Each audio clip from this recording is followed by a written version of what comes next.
It's yours, my friend, as long as you have enough rubies. This is my mission, my zero mission.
Hello and welcome back to another Metroid Monday. We're back with the 2D Metroids and we're getting started with Metroid Zero Mission, which I have paused because this game does not hesitate even a second with a slow opener. It sends you immediately into it. So like, is everyone ready for this? 'Cause it's just gonna like immediately.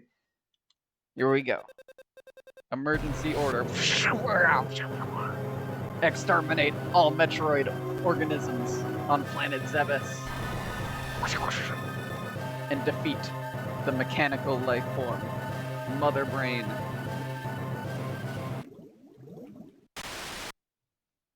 TV static, and that's the intro to the game. Like, so compared to like a Metroid Fusion, which like has a very slow and thoughtful kind of opening, this game is like raw action. We're like, blam, here's the premise, here's some cool spaceship shots. Get going, get moving. It's Metroid Zero Mission. Which really is sort of the vibe of this whole game. It's this game does not really do any of the narrative stuff that Fusion does. It's I was gonna say it's the fastest game in the series. I think Dread has taken that throne nowadays, but definitely for a long time this was the fastest. Planet Zebes. I called this place home once in peaceful times, long before evil haunted the caverns below. Now I shall finally tell the tale of my first battle here, my so-called Zero Mission. Samus Aran.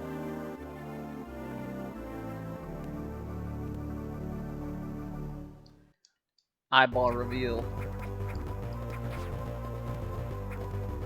And Zero Mission, I assume everyone probably knows this, but for the like 3 people who don't, Metroid Zero Mission is a remake of Metroid 1. A very different game, but generally still the same structure and the same plotline as Metroid 1. So we're starting out in Brinstar. We got our horrible, terrible little piddly beam that only goes 2 feet in front of us. There's a Chozo statue here, which is the first new thing. Is we sit in his claws and he glows gold. And he gives us a beacon on our map, both of which did not exist in the original Metroid 1. And then he has a seat so we can move fast. You know, thanks for that. We have save rooms, which are also not in Metroid 1. You just, when you died, you just went all the way back. If you wanted to resume progress after turning the game off, we had a tool for that. It was called Write Down Your 20-Letter Password.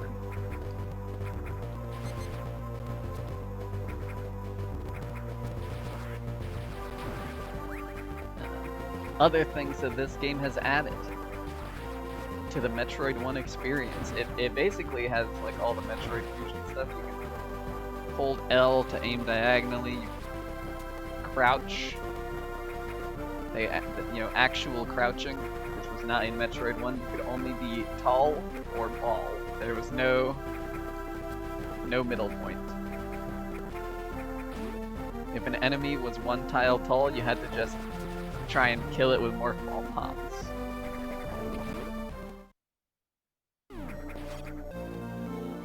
And here we grab the long beam.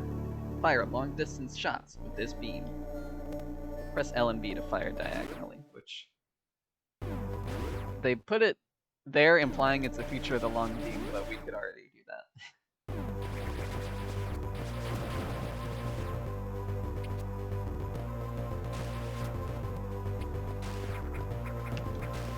Blast our way out of here. I can't grab walls, or I do not have ledge grab. That's one thing that is not in Samus's moveset. Oh, you beat this recently? That's fun. Yeah, Metroid Zero Mission is very good. It's not my personal favorite, but I also think it just, like, it does basically everything right. There's very little to complain about in Metroid Zero Mission.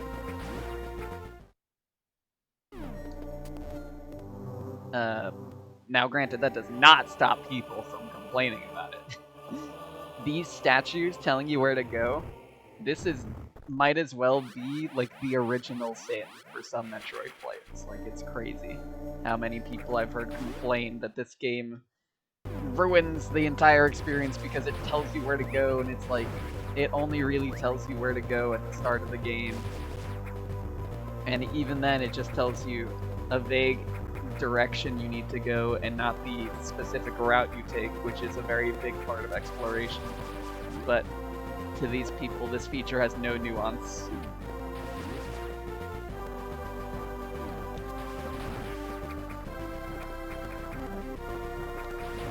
If a Metroid game ever tells you which way to go at any point in time, it's a horrible Metroid game. It should explode. That's what the Reddit will tell you.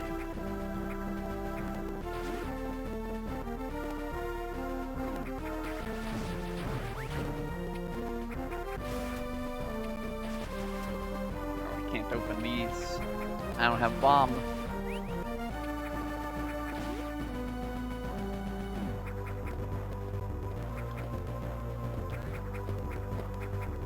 Can't go up there either. Ouch.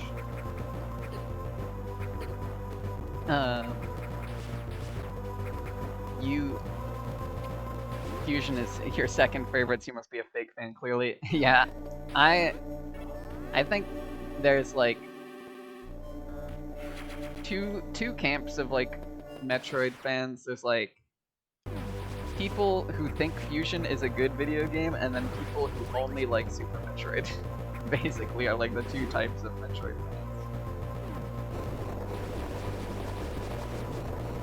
fans. It honestly, it reminds me a lot of Smash players, where it's like, I would say most people would agree that most Smash Bros. Games are good.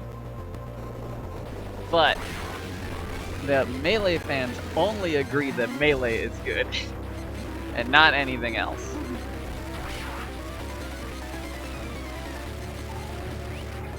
They will find any possible slight that the other games have committed to try and be like, it didn't complete all parts of the contract, so actually Melee is still better, even though it has like this new game has 100 more characters and better physics and better graphics and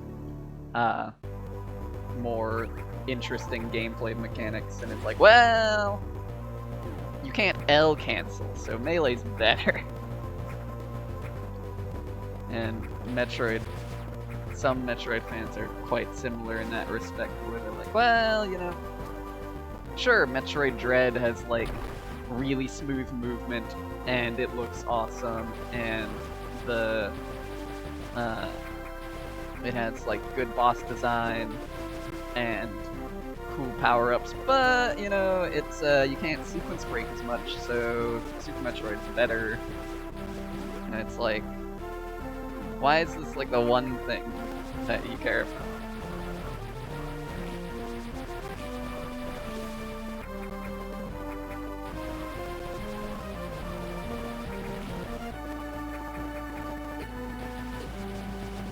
Sequence breaking in Metroid is so overrated. The thing too is like, it's not only is it overrated, it's also like, it has such a double standard to it, because like, Metroid Zero Mission and Dread have sequence breaks, but because they are like quote unquote dev intended sequence breaks, they like don't count for something. Like I've genuinely seen that opinion, and it's like, I kind of get where it comes from, but also it's like so ridiculous to me to make the distinction.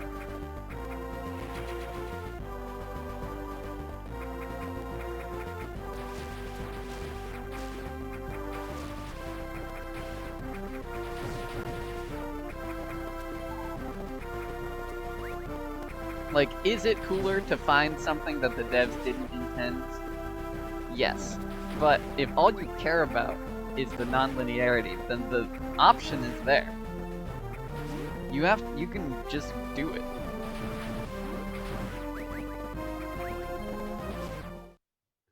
And, you know, on the flip side, like, the fact that Metroid Zero Mission knows you can do all this crazy stuff and beat the game with, like, only 2 missiles, that takes some real forethought by the developers that you have to respect to be able to, like, make the entire game possible. You can do these tricks and stuff.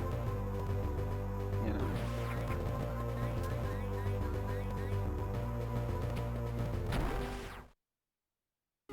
Which I will maybe do some tricks. The thing is, like, I've played this game, like, very rarely, and I feel like at this point, like, I don't remember which things are intentional and which ones are, like, the skips. So I probably will, like, accidentally skip some parts just because I'm, like, didn't realize that wasn't the intended route.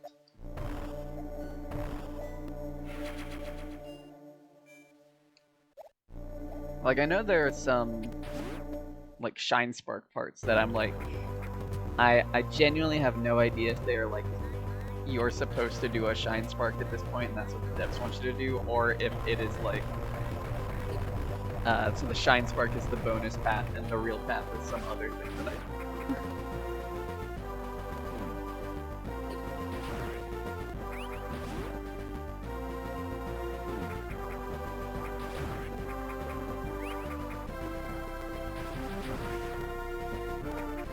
Can't go up there, I suppose. Unless I wanted to do a bomb jump, which, like, I could if I wanted to. Oh, a map room. Download my map. Look at that. Brinstar map data acquired. You're just waiting for Narin to show up and declare this bad.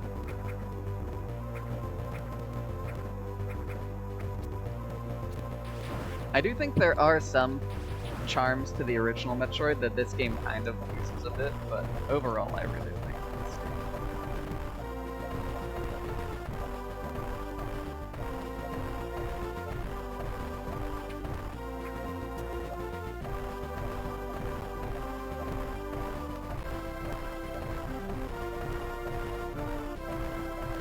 Anyways, this one's definitely a skip, but... Ah, I messed it up. Okay, we're not gonna go up there. I gave myself one try at the really silly bomb jump. It was not meant to be. One day you will beat the original Metroid on NES, but not. It's really like a tough... It's a tough game.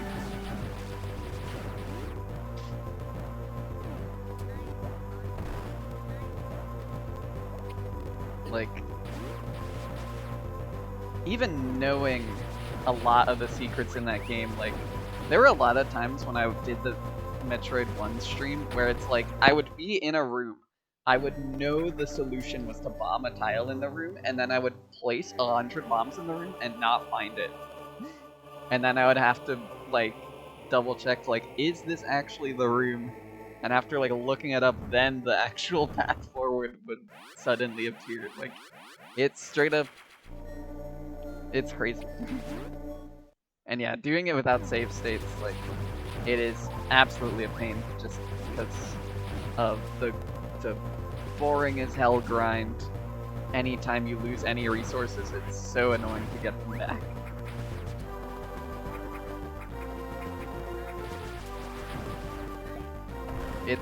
It's so funny to me that Metroid 1 lets you leave the boss arena with Mother Brain, because if it didn't, you would, like, physically not be able to have enough missiles to beat the whole room in one go. It's so funny to me. Like, yeah, here's our climactic final boss room. Also, halfway through, you can just walk out and go kill a bunch of Metroids for more health and missiles.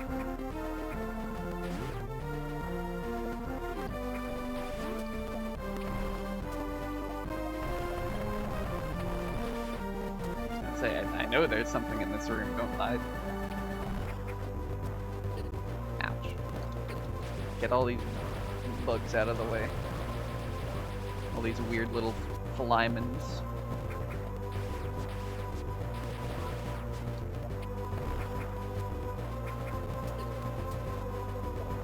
Give me that missile tank.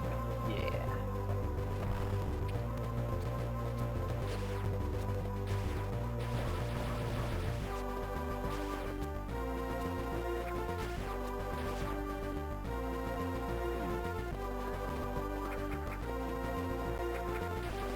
Yeah, like dying and having to grind missiles and HP back is just quite annoying. No one's got the time for that in the modern era.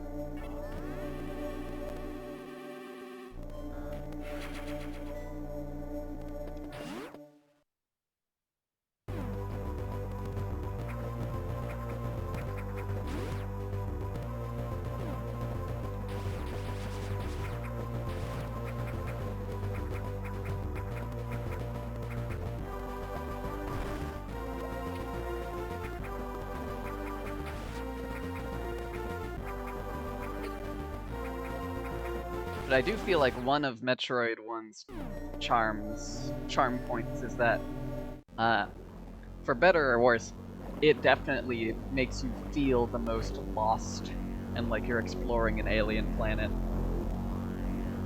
Like, the level geometry being so sparse and also so similar, and the lack of a map screen, it really makes it like you have to think about where you're going so much more than like any of the other Metroid games. In any of the 2D ones at least.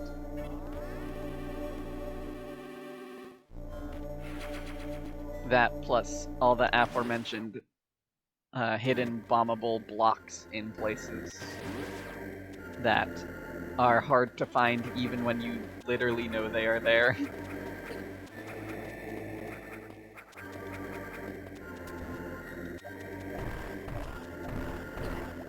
Sorry, little guy. Just want to grab this missile tank.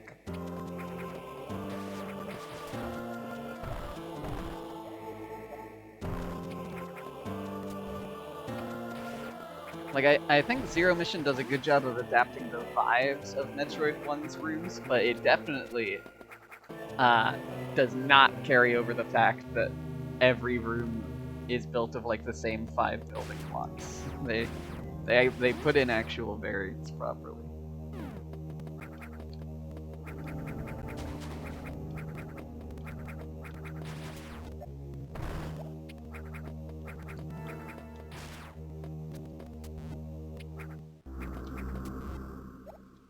The Chozo ruins.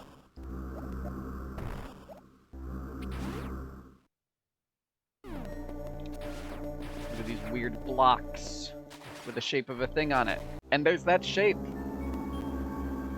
But I don't know what it is. It's scary. Unknown item. Analysis inconclusive. It's a item incompatible with current suit. Dang. That's a shame in it.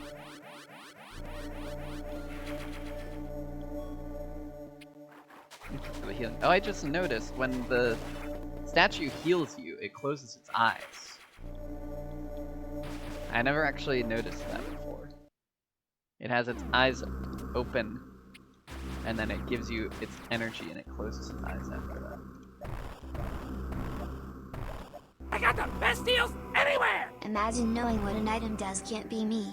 Exactly, that's what I'm saying.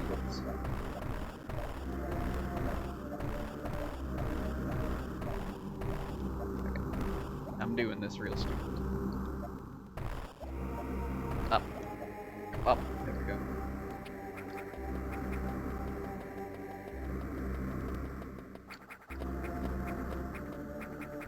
What do we got over here, huh?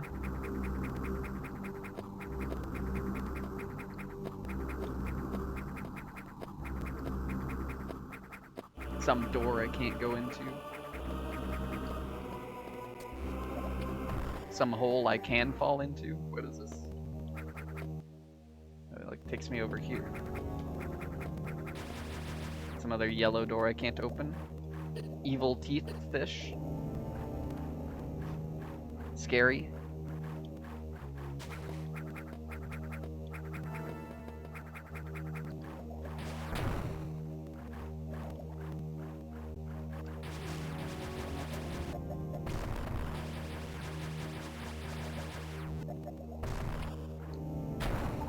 Where does this go? Oh, it goes to a missile.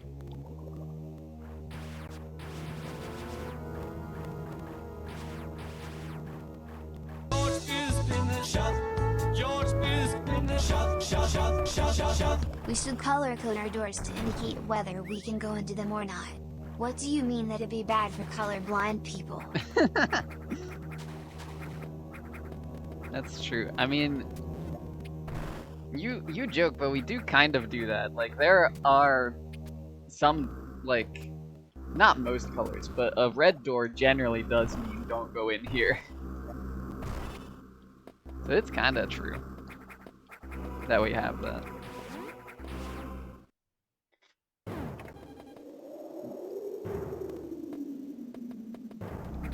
Dang, I fell down a big hole.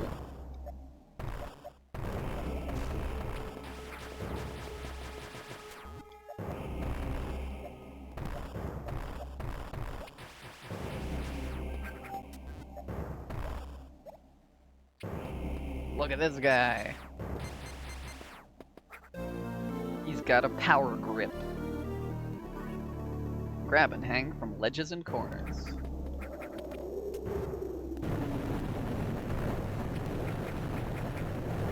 So, in order to like keep with the like lore in quotes of being able to do like ledge grabs and stuff in Metroid Fusion was that Samus could do it because the fusion suit was like lighter and more like nimble than her regular power suit. So when they were like making Metroid Zero Mission, they were like, well, we want to include the ledge grabbing because it's a really good mechanic, but it wouldn't make sense to be in this game. They're like, well, what if we just give her a power up that gives her really good grip strength so that she can do it anyways, which I respect the heck out of.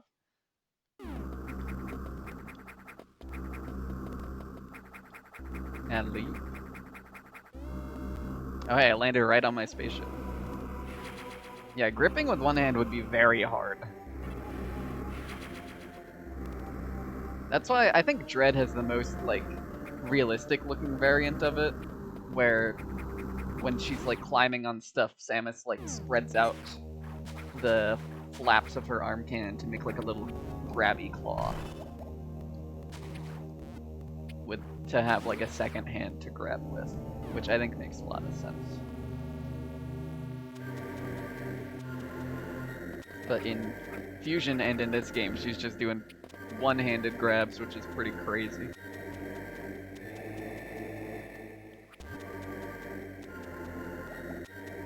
Dread is pretty awesome. I'm excited to get to Dread. I mean, I'm excited for all of these games, except for maybe, like, Federation Force. But Dread is really good. I think it really says something about like the Metroid series and my enjoyment of them, that it's like every time a future game comes up, I'm always like, oh, I can't wait for that one.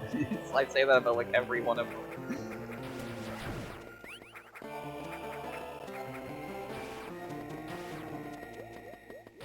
It really is like a series with very few misses.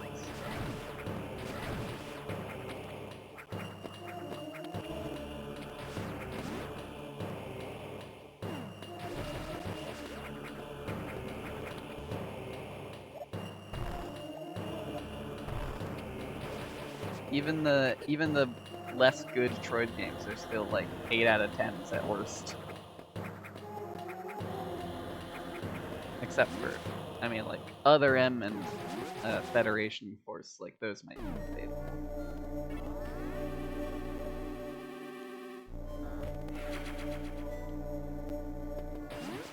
Yeah, Samus Returns definitely is like.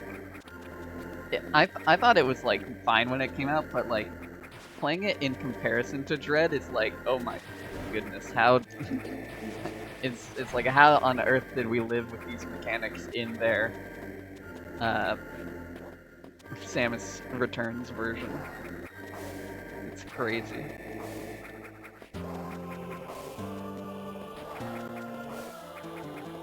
I want to go up, but I don't know if I can. Oh, that's just a miss. I don't have to. What is up here? Why are there platforms up there? Speed booster blocks.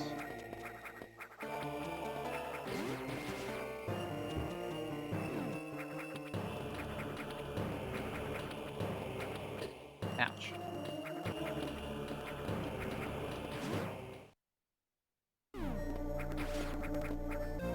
Ice beam.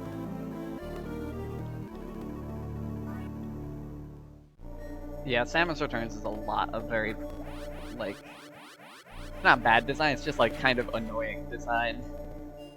Like all of the times where you're fighting a Metroid and they just like run away into another room and make you chase after them.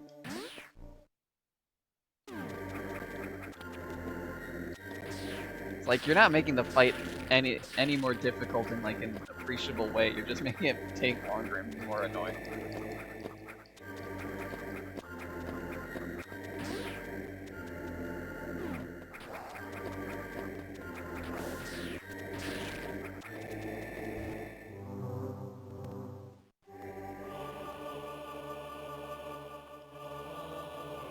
I gotta say, the same wall jumps in this game are like kinda crazy. Like it's almost too easy to do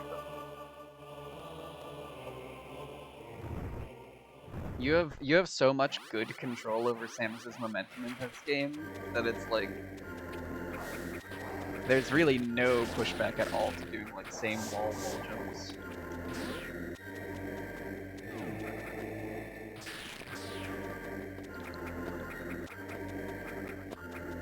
Like, you barely even have to move away from the wall at all. Like, you basically can just go straight up from it.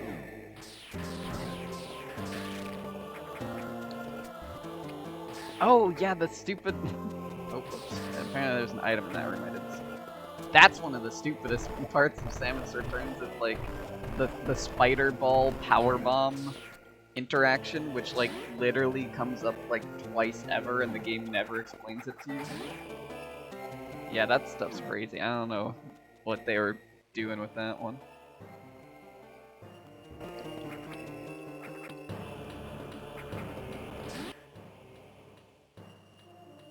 Why'd I come up here?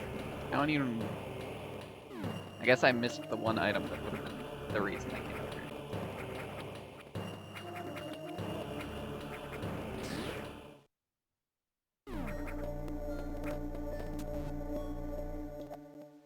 Oh, I guess I did get Ice Beam.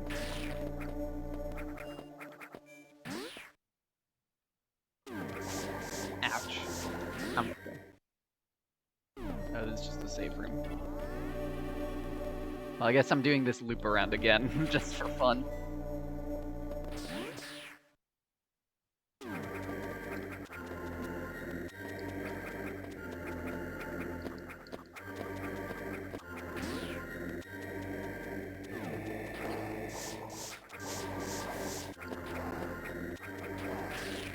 Yeah, doing those single wall jumps is like... It looks like sorcery compared to the wall jumps in Super and Fusion. Like in Super Metroid, you can jump off of the same wall repeatedly, but it's... The wall jumps are like kind of slow and like gummy, and it still like launches you away from it. And you have to like push your way back. And then in Fusion, they like straight up don't let you jump off the same wall. They stop you if you try.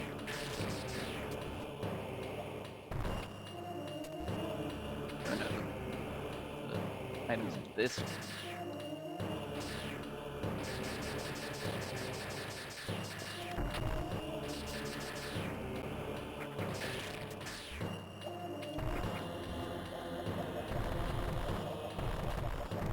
Where is it? Ouch. And I bet it's like right up here or something. There we go.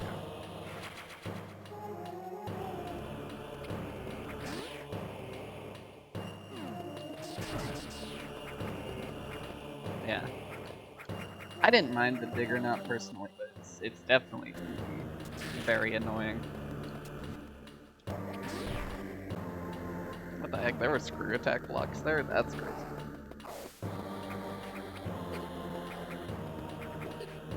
Yeah.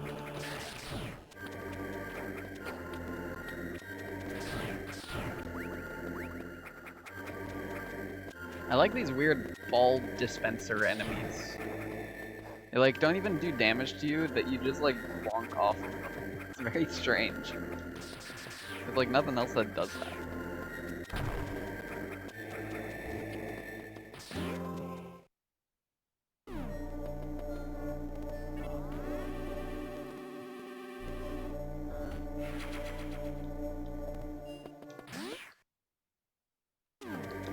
Yeah, that guy is a rough boss fight, absolutely.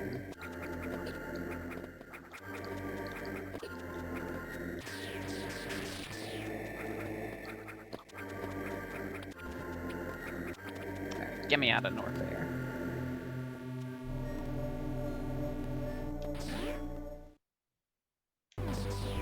I gotta check the wall.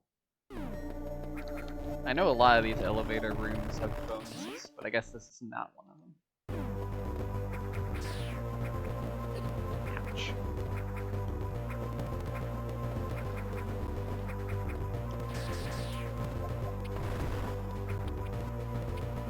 Last phase. Is that the one where you have to like spider ball onto his head and then like drop bombs? It's like, yeah, that makes sense. If you had trouble on that part. And it's also like, you have to like wait for the rotating bits to line up.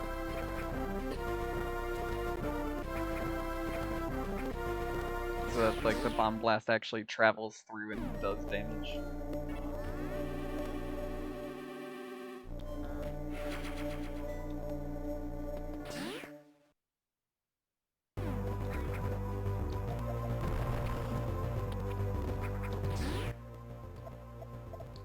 Let's go fight Kraid. I think that sounds like a pretty good idea, don't you? Might as well go beat up that guy for fun and profit.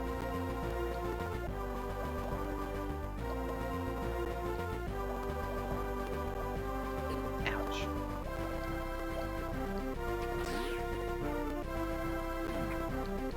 Heal me.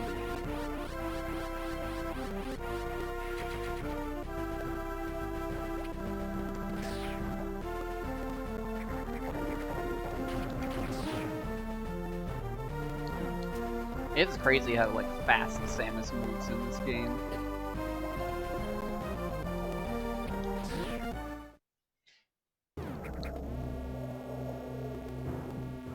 Stage with Kraid causing it to rotate is one of your favorite Smash stages. Yeah, it's pretty neat. I like that one too. Brinstar Depths, I think is what they call it these days.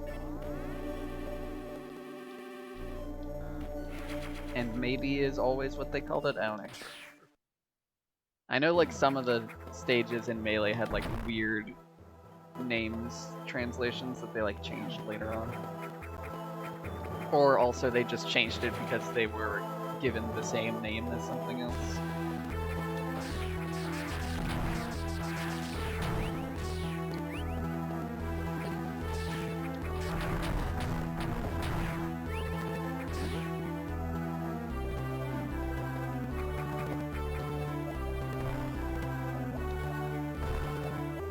Look at this. I like this weird thing that they added, these like bird launcher blaster cannons.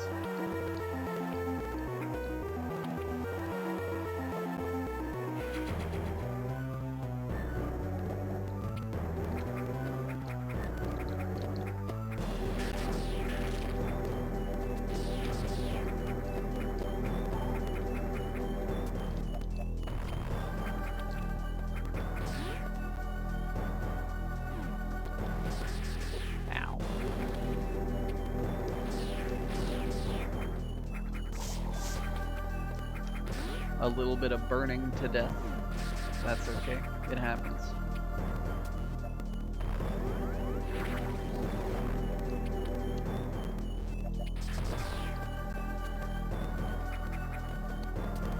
Launch me back up. I want to go into that gap. There we go.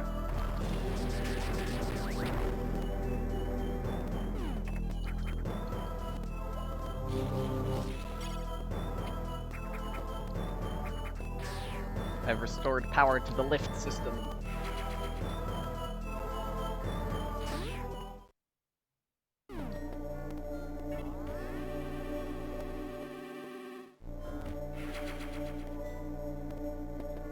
I feel like Kraid's lair has been like entirely redone compared to the original Troid.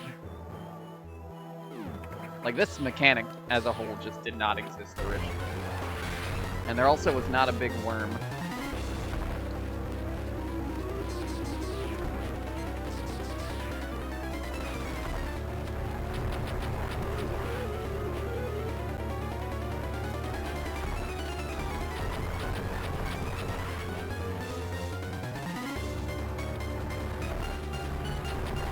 Get blast.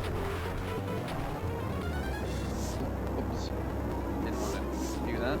That's okay. Ow. Bam, bam, bam, bam, bam.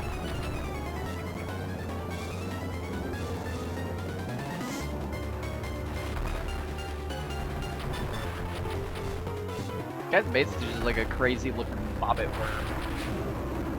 Space bobbit worm. Have you ever seen a bobbit worm? These creatures. They like live on the sea floor and they hang out in like little tubes in the sand and then they like latch out and grab stuff. Why is there a room down here?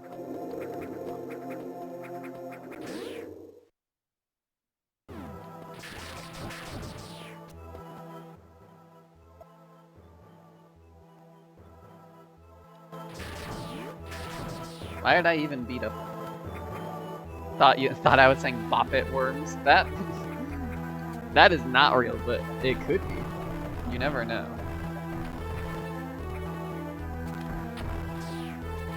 Oh, I'm out of missiles. That's minorly annoying. There we go. I found the reason why there's stuff down here. Ow.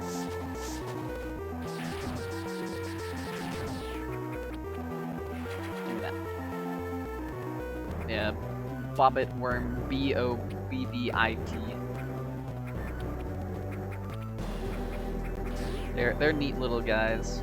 Much like most things that live in the bottom of the sea, they're like a little bit freaky, but that's just, you know, that's how it is down there. I need to go the long way around to the I see.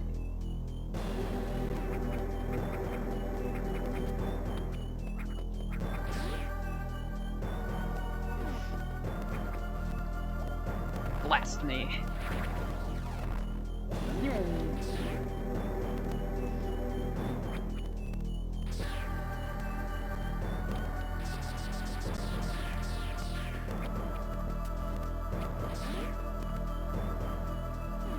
You think the Chozo just really like hiding places and that's why there's secrets everywhere? I could believe it, honestly. They just really like little hidey holes. I mean, who wouldn't?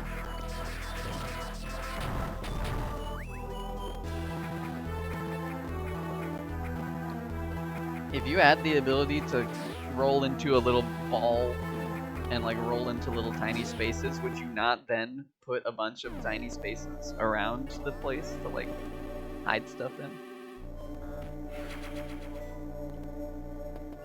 Basically free real estate. It's like the people who like make secret rooms in their in like the crawl space of their house and stuff. The Chozo love that sort of thing. It's like their favorite architectural style.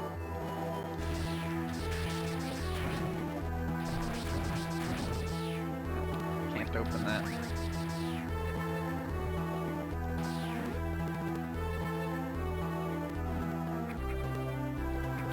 If money wasn't such a problem, I'd build a house with a ton of sea. You're insane.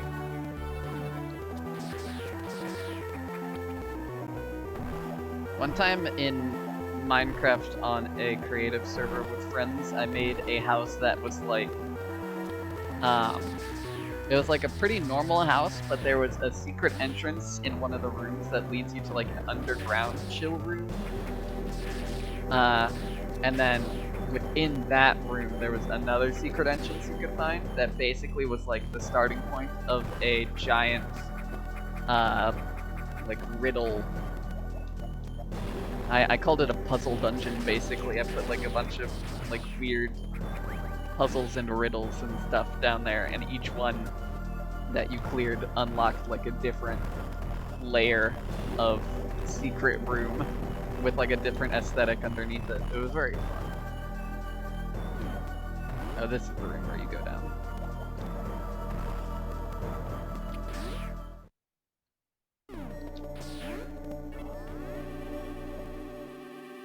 Secret rooms is cool. I also am just really a fan of weird architecture. Like I love any sort of like Escherian architecture.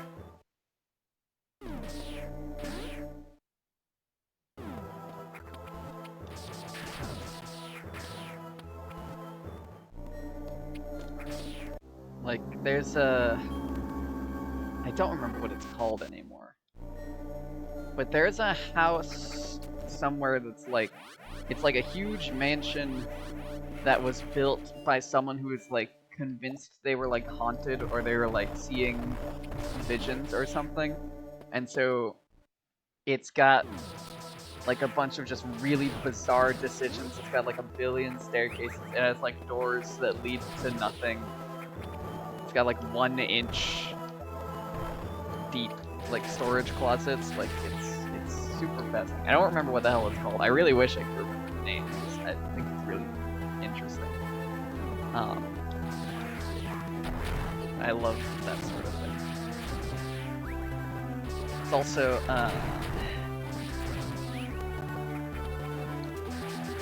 the very interesting novel called I think it's just called The House on the Hill. I don't remember if it's like something, if it's like Story of House on the Hill, or I don't recall, but it's like a spooky sort of novel about a house that similarly has like really bizarre, it's like a mansion that these poor people got invited to like do research,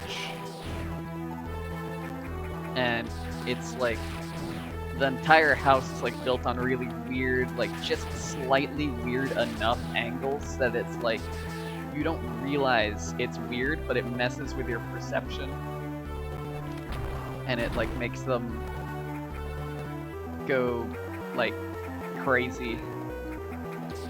Some of the residents go like nutty, and that book is also really interesting.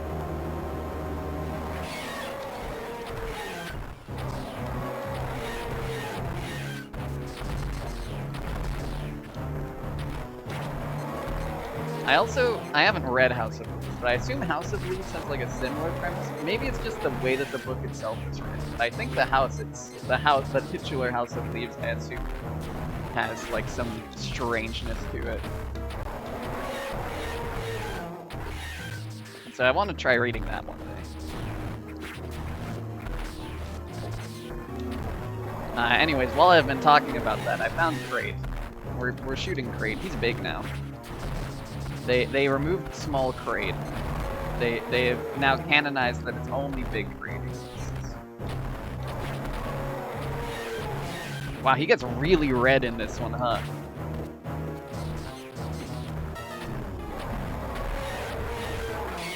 And God. We need to get to people who built the Spencer family mansion in Resident Evil and the Baker House in 7. Yeah, that would be pretty awesome.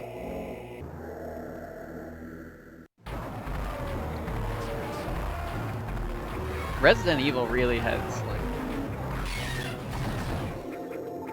Despite the name, there's not too many residences, but when they do have a residence that's evil, boy is it evil. And really cool and, like, bizarre. Anyway, we got the speed booster. Thanks, Kraid.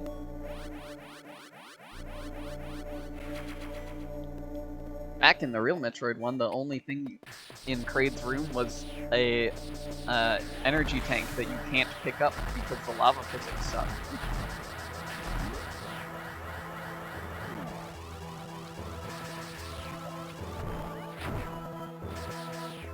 Why did I do that? Is there a reason for me to have broken those blocks? Oh. That was just for fun, I guess.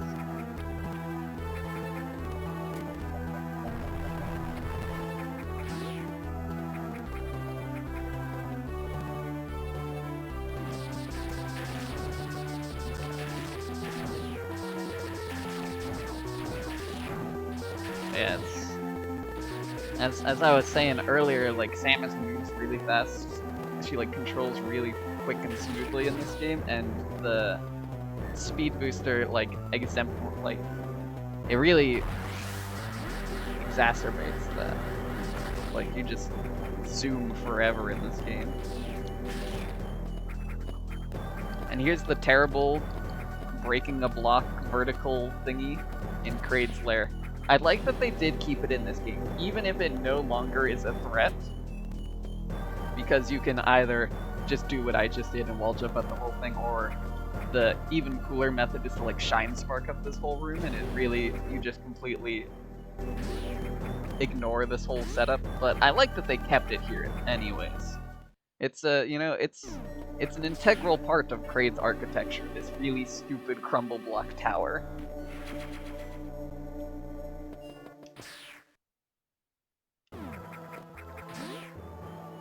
And I mean, I guess if you don't know how to wall jump or shine spark, you probably do have to actually do that part the intended way, which still stinks. Ow. What the heck? Lava fall. Oh, wait, there's something. Might as well grab whatever that is.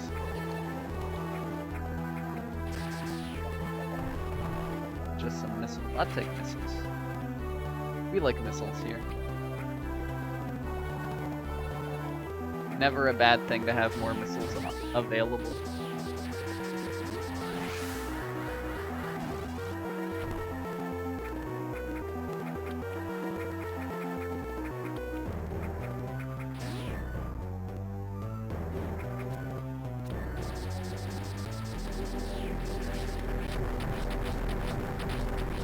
There we go. See, by putting a missile tank down there, they were subliminally messaging you that you should have used missiles to kill those things instead. And it works way better. Alright, let's get out of here. That's one guy down. And now we're out in space with these weird EMP ships.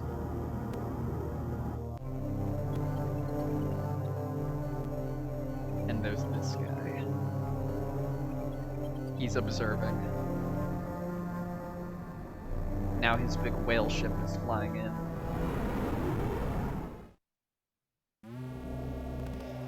Brinstar. And then this wall explodes. That's awesome. This just tells you where to go next. I don't need that. I mean, I might as well do it since I'm here, but I don't need that.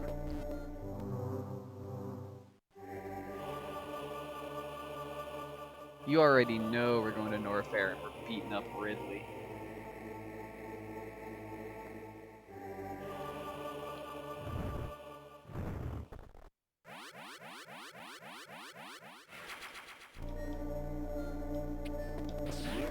Weapons and energy fully restored.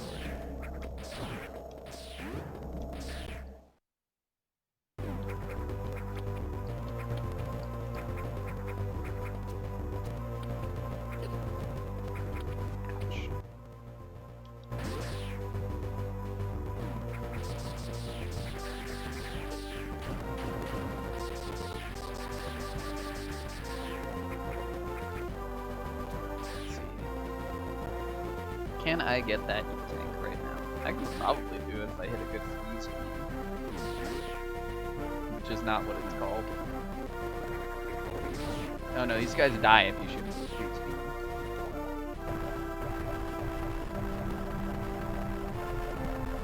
There we go, easy peasy.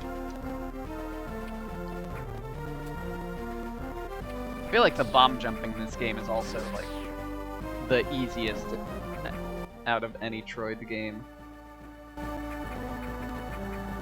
Like, they made wall jumping super easy and they made bomb jumping super easy as well. You can, in this game, you can kind of just mash the bomb button and things will generally work out.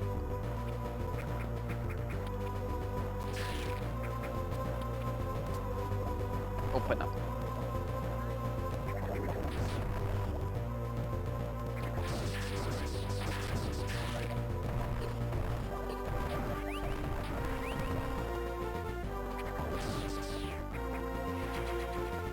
tank acquired.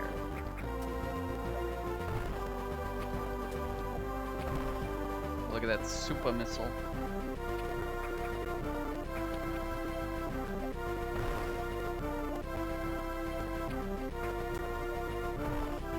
Which I cannot get because I don't have spring ball. But if I did, you already know it. Grabbing that super missile tank.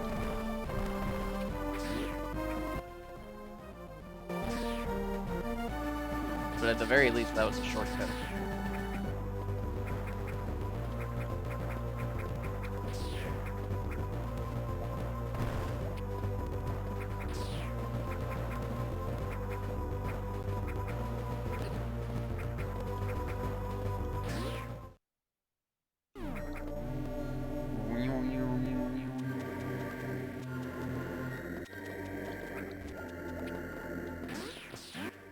Where do I want to go?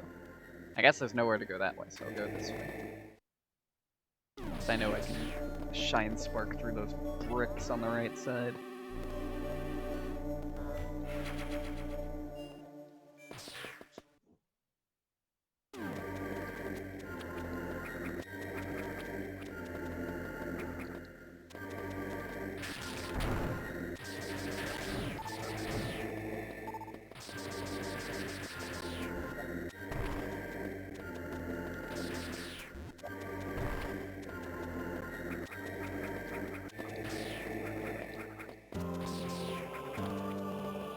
Trying to remember where the shine spark setup is in this area. What happens if I just like blast through this way? Not what I meant to do. Isn't there like a speed booster block like somewhere around here in like a weird place?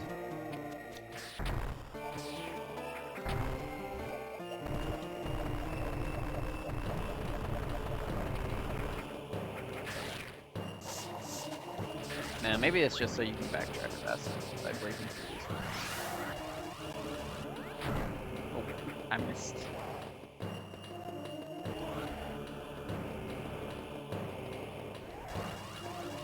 And leave. There we go. Give me that missile tank.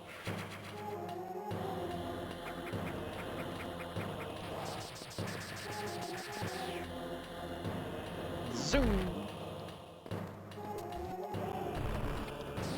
Yet another speed block.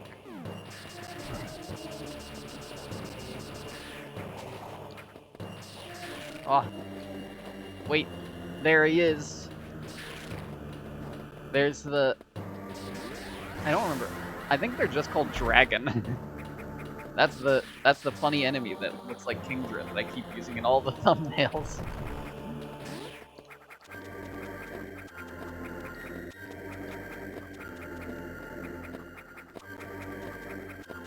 I know you can. Whatever, I'll just do the intended route for this one. Oh no.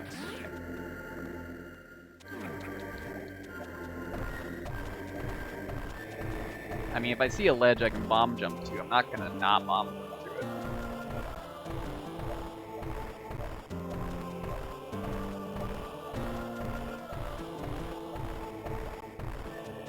Give me that missile tank.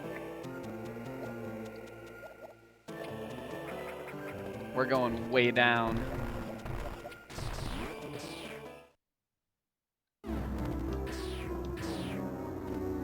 There's a weird bug here that I can't do anything about. But that's okay. I need to shoot a missile at that to open it.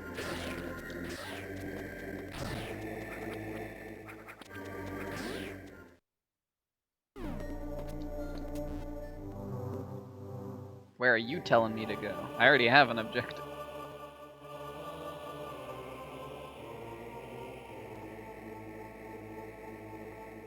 What? You're telling me to go all the way up there? Maybe I'll go over there. I don't know. Seems like a waste to me.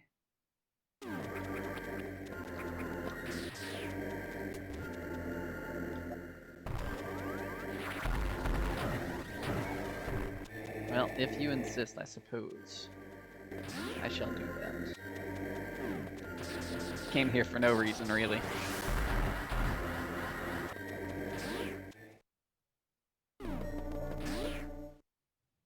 That's okay. We'll go grab the Varia suit and then come back.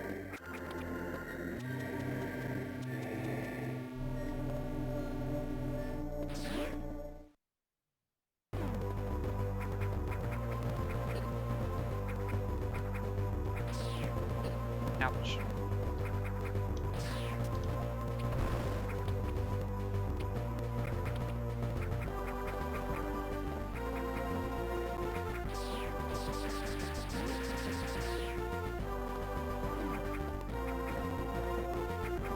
I do know I definitely like skipped the sequence where you're supposed to like beat up that weird caterpillar larva, but I don't think that part actually gets you anything.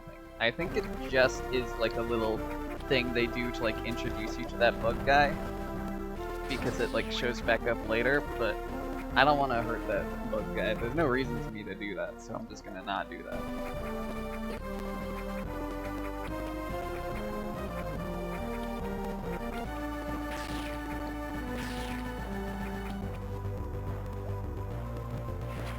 Give me that missile tank.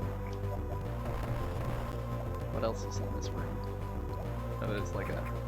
Ow. Well, I didn't want to... If I knew this was a one-way that just takes me back here, I wouldn't have gone for this room. But okay, fine. Whatever. What was I talking about? Oh yeah, I was talking about that bug.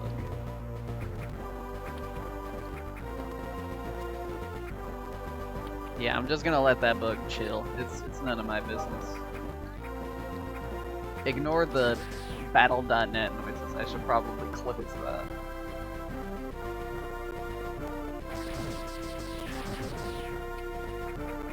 Got some friends logging into Overwatch, which is what I would also be doing if I was not on Metroid.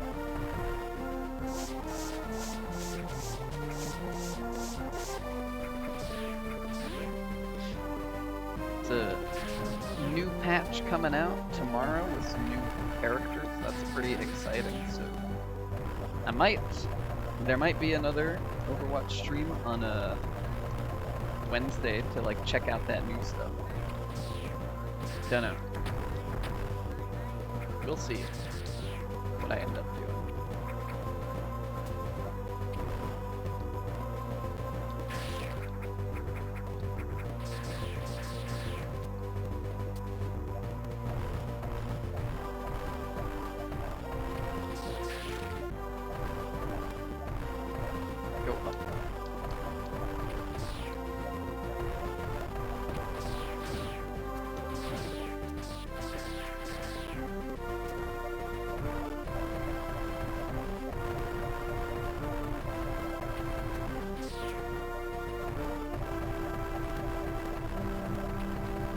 Now these blocks disappeared so quick.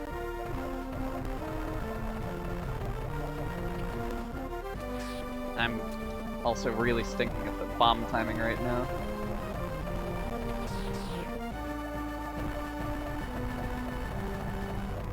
Oh, that was almost it. Ah. I think I need to respawn the flyer guy.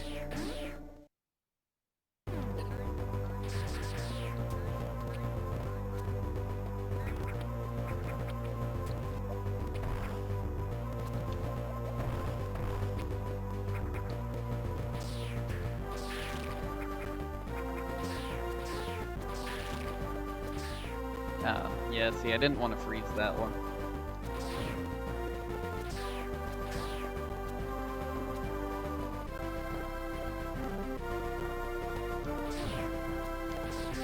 These guys have one-time freeze chance, apparently. If you freeze them once, you can't re-freeze them. Fresh never frozen gliders. Whatever these guys are called.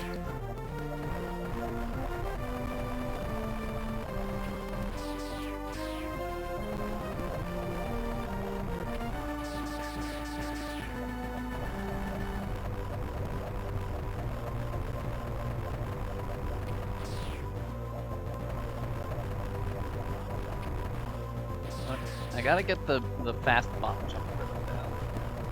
That was almost it. Come on, let me in. Oh, that was gonna be the one. If any of them were.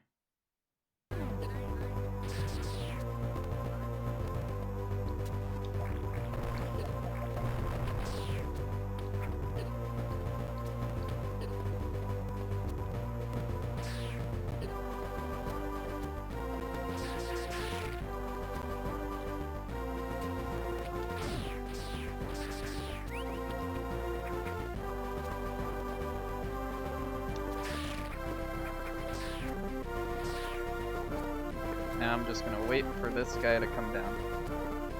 There we go. Now I have a second glider. I can actually take a hit.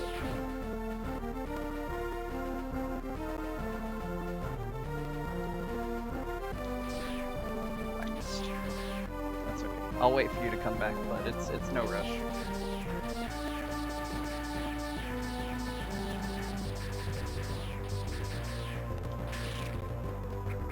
There we go.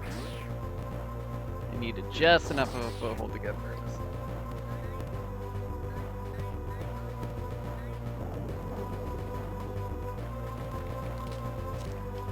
This thing I can't pass, but these little buggies apparently will eat it for me. Thanks, little guys. Sorry that I have to explode you, but it's the rules, you know.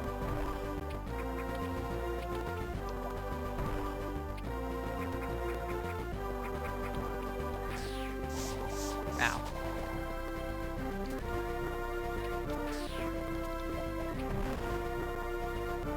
Is there like a E-tank down here? How do I get that? No, not my business. This, however, is my business. This is the various suit. Prevents damage from acid and heat.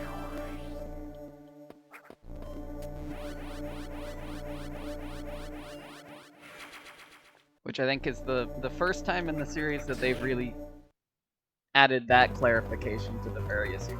The various suit really, like, it always protects you from hotness. Well, I guess it wasn't always. Originally it just gave you more defense. And then it was like, it protects you from heat. And then in Fusion they were like, oh, it also protects you from cold. And now in this game they're like, oh yeah, it also protects you from acid. Like, what can't this suit do? The one thing that it definitively cannot do is protect you from lava. But everything else, yeah, I mean, basically.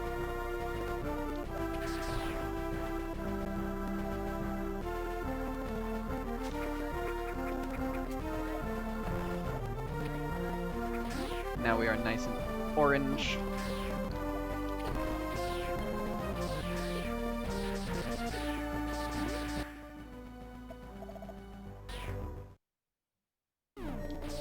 Which actually, on the topic of colors, I know when we did Fusion, I applied a color filter to that game to make it look more like how it would have on the original Game Boy Advance screen.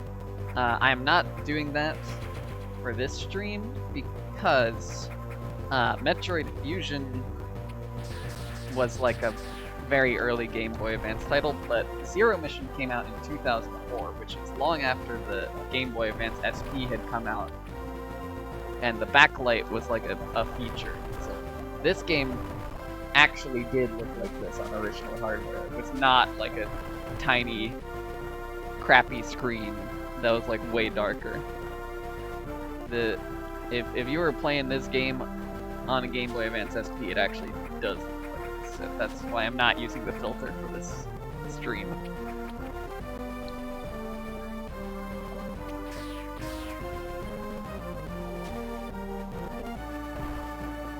Anyways, let me bring these little bug guys to eat this weird vine.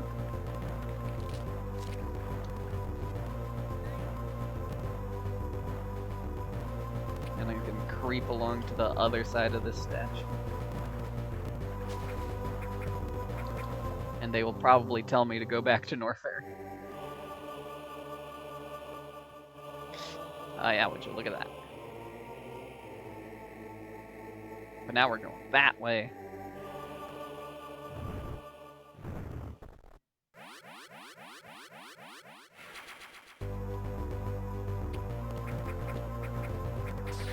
Ouch.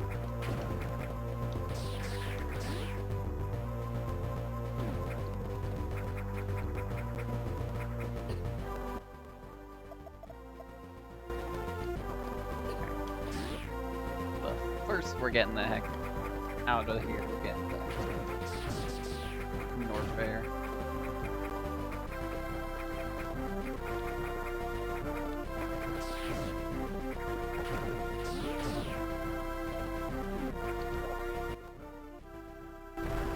This is not the way to North Fair.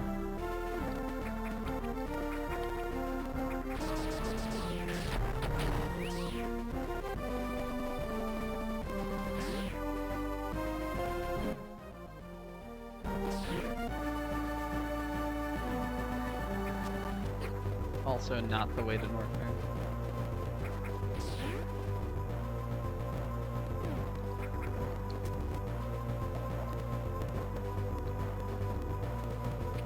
I also like that the Varia suit makes you immune to those little buggies. I guess the assumption is that the bugs are like damaging you via like acidic spit or something.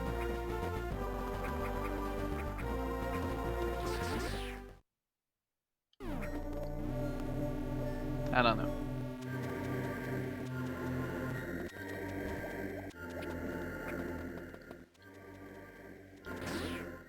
What I do know is we're going right back down there.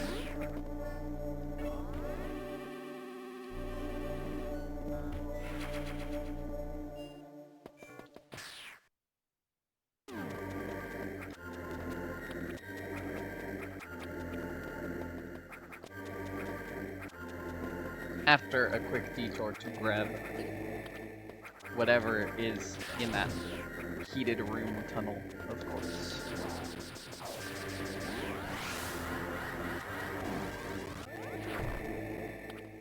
That looks very exciting.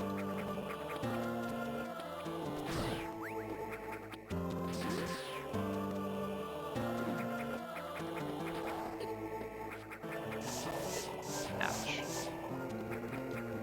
Missiles! Is that it?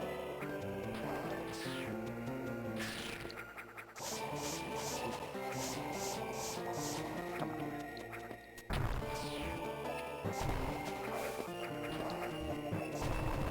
Is there really not a fake wall here? I could have sworn there was. Nope, maybe this is a real Metroid 1 moment where there is not a fake wall and you're just making it up. Even if you bomb everything, it is still not there. Don't look for one. Alright, moving on.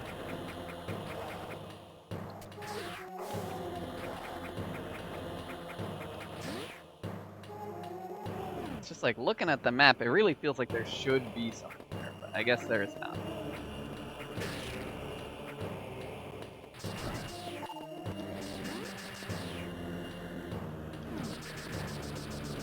Zoom!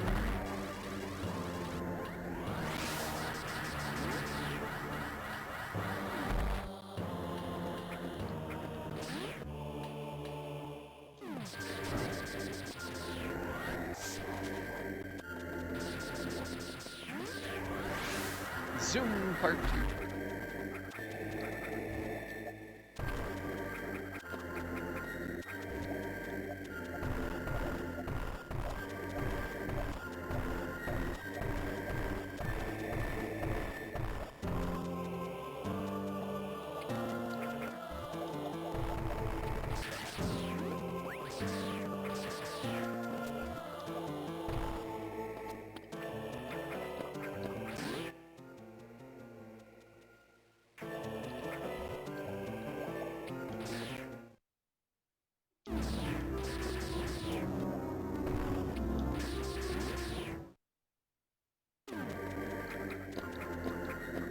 Now the one thing is I don't actually remember how to do it.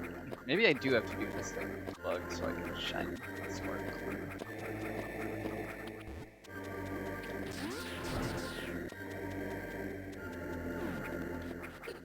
Ouchies.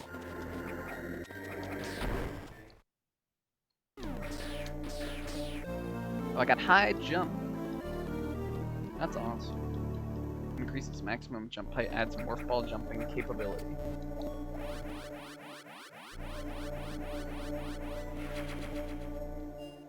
I misremembered that this was here. I thought this was...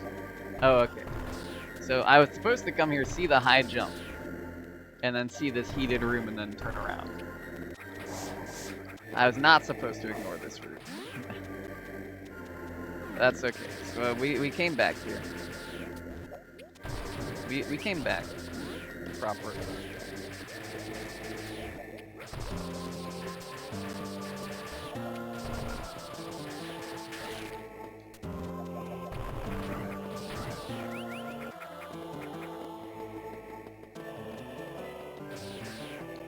I like that they built this really annoying process of like breaking all these blocks in the runway, presumably, so that they don't have people trying to cheese this by just tanking the heat damage. So they're like, alright, we'll put in this thing that takes an obnoxiously long time that you will not want to do while taking heat damage.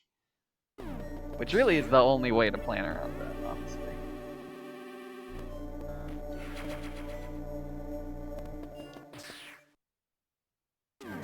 Ouch.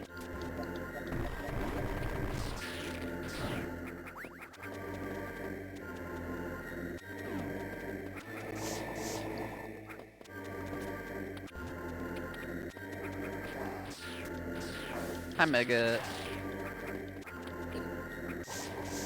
Idiots are in the lobby. Yeah.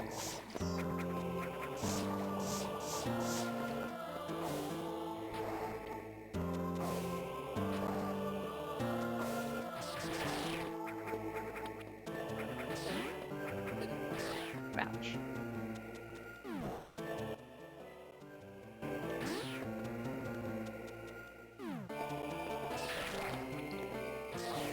Why am I going this way?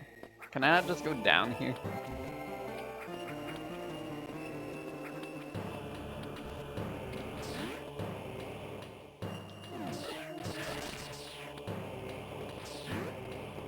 Green door.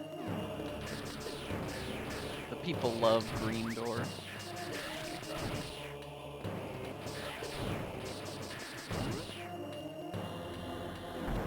This takes me to the same place. With the same fake lava pit. Oh, and a map. Well, this will help make my decisions easier.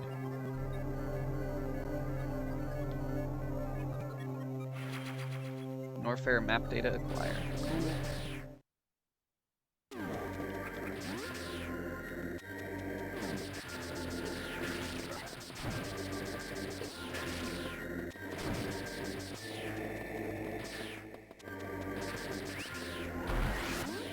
Oh, dang it.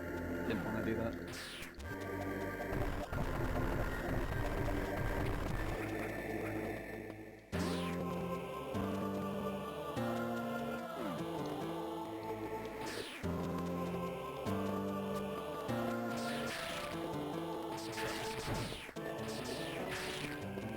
Okay, there we go. This time.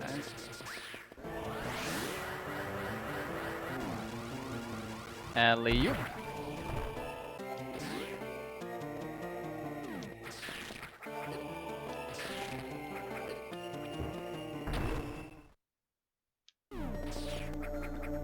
Give me that screw attack.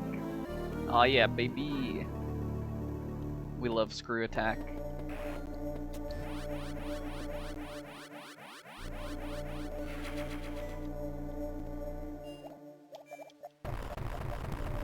I forgot this is where it was. I'm glad I found it.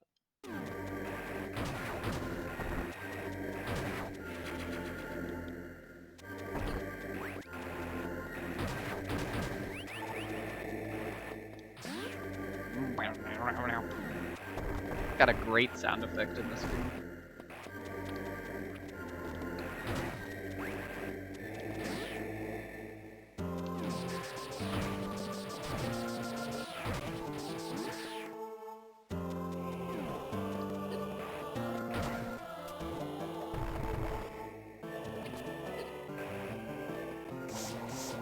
Oh, this is real lava. Not fake.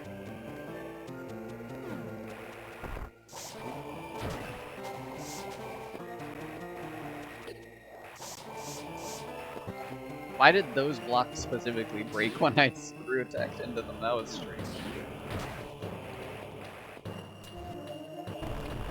This room is also strange.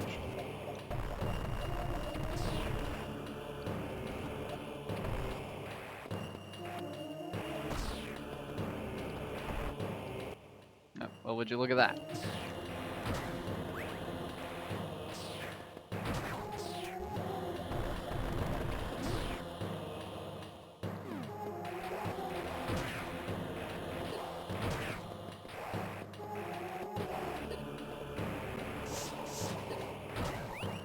More missiles. I guess this was a bonus.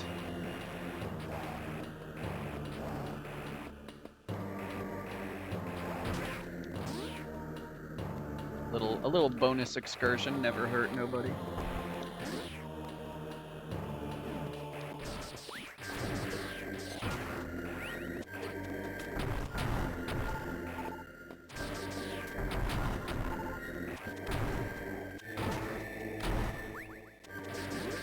Very goofy tunnels here.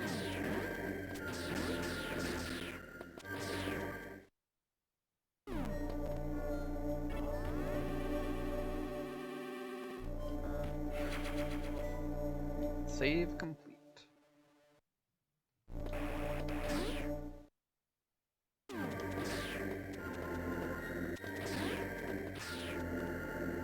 More fake stuff.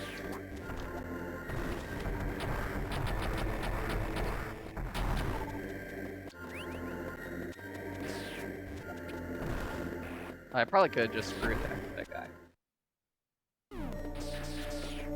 W? What do you say, Jeffrey? What about W? The wave beam. This beam, which is made up of energy waves, can pass through solid objects.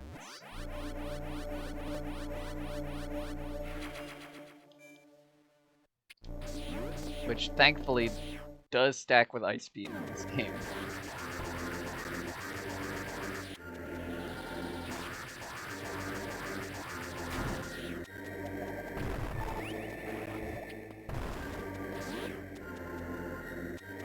There's another item in that room down there that I didn't see. That's fine though.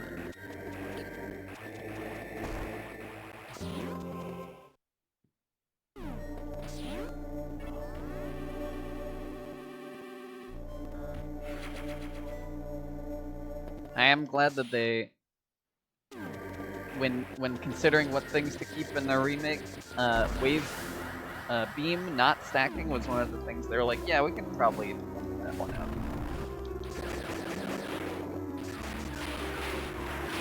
And now we have to unfortunately shoot that bug that was literally just sitting in a cave, not doing anything.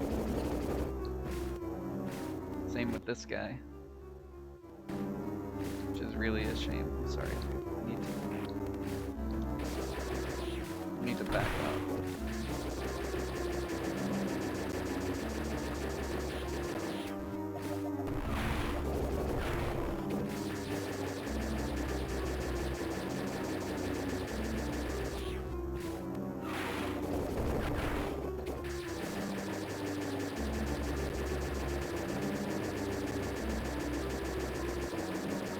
This guy kind of looks like the ohms from Nausicaa a little bit.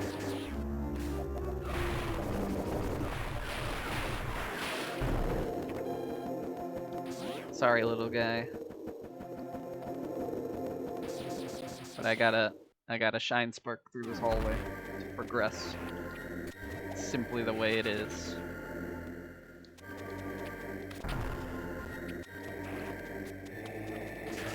Apparently there's an item in this room. Oh, there it is. E. Give me that E.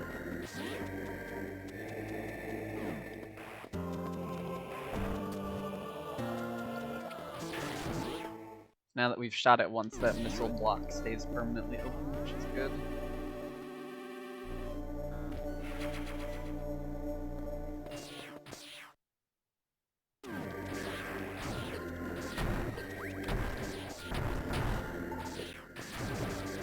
A lot of 10-pack leads in the way.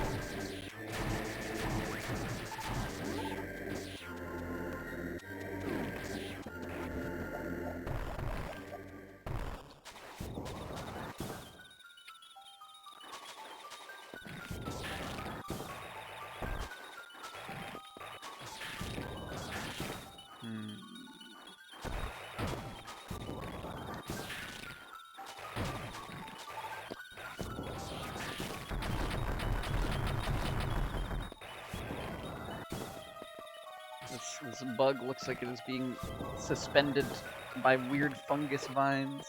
We gotta help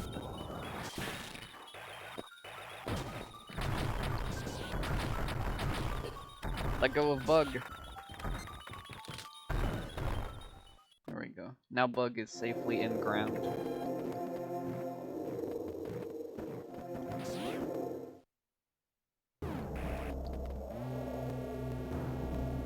There's a tube back there. Oh, this big purple spaceship has landed.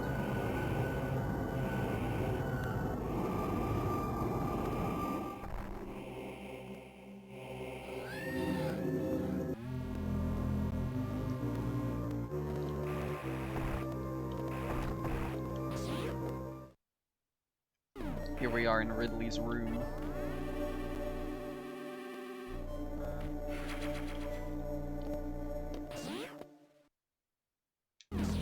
Green.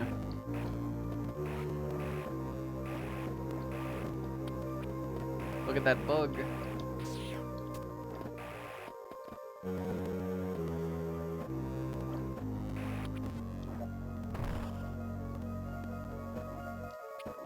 And can really go for some diffusion missiles right now.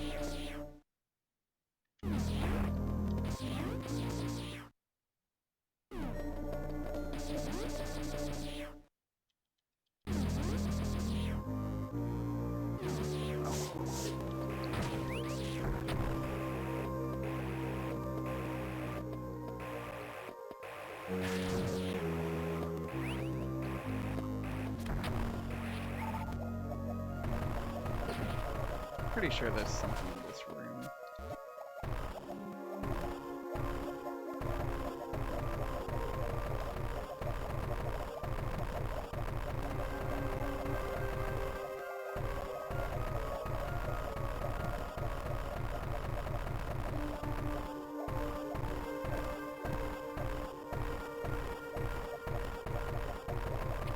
Oh, there it is. I found it.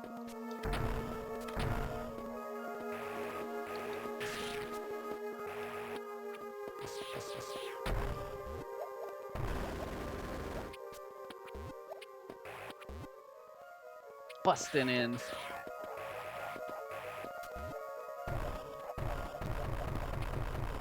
You can't stop me.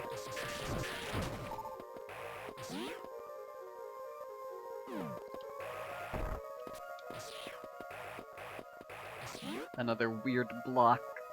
Oh. Green area.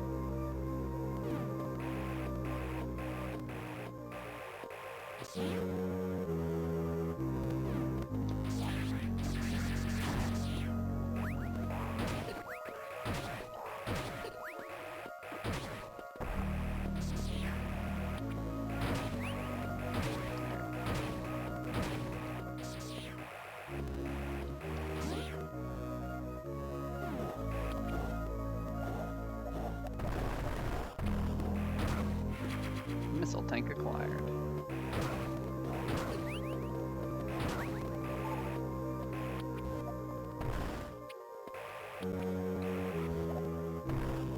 I need green to break that open.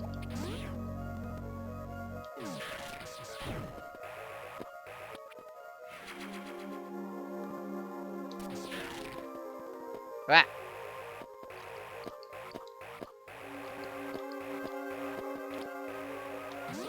Dang it. I had that and I fumbled it. Wow, look at all the guys in that compartment. That's crazy. They're having a jamboree in there.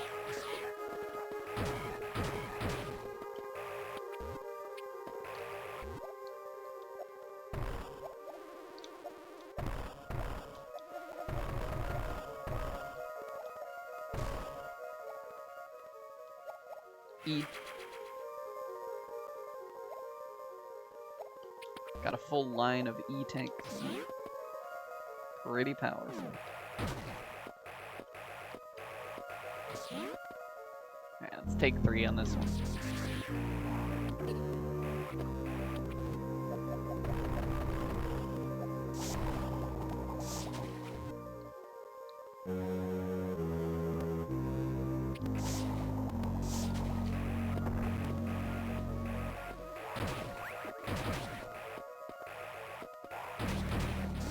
Let me through.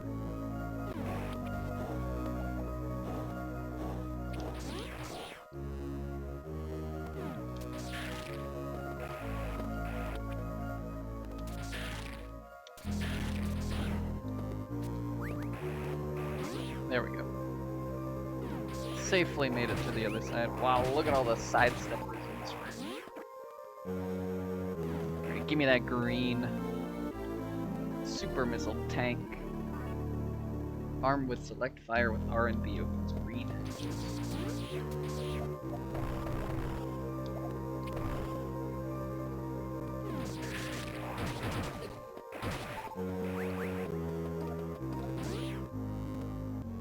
So they actually did bring back the Super Metroid missile selection system a little bit here. Where you have to like press select to swap between the 2 options, but instead of fully replacing your B, it just changes what you'll be using when you hold R, which makes way more sense. In my opinion.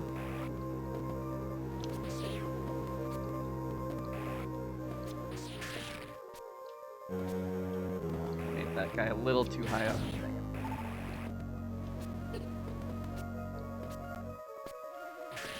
There we go.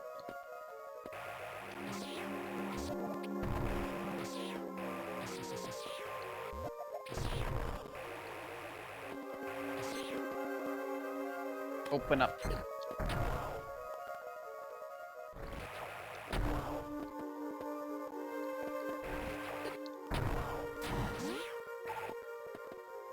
It's time to fight.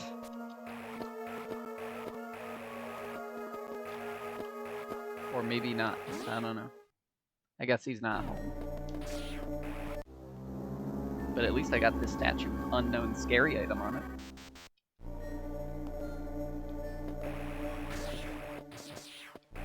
And another E. Now I have a second row. I've got so many.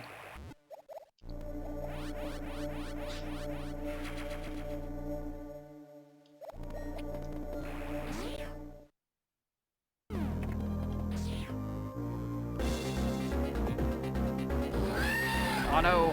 It's look who it is. Ow. He's doing his classic fireball technique.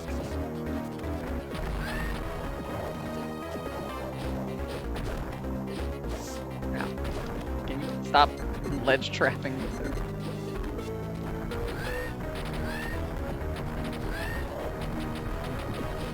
Get missile. Oh, he got the real red in this one, huh?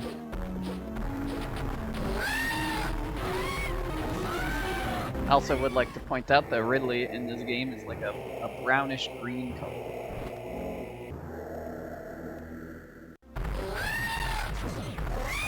The ongoing what color is Ridley debate has yet another different answer to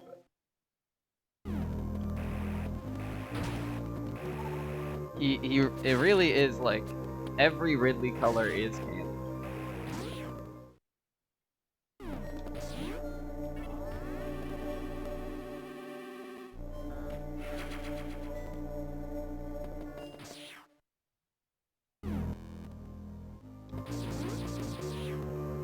Right, well, let's get out of here.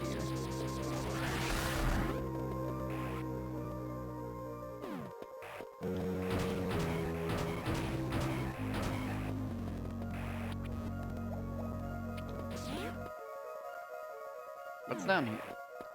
Is this just like a stage room? Yeah, okay. What's in that room?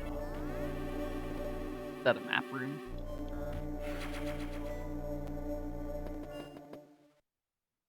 No, there's another area. What's over here?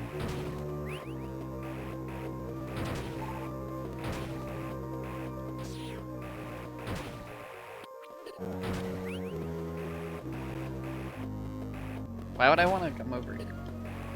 What's the point of this room? A missile tank? Is that it?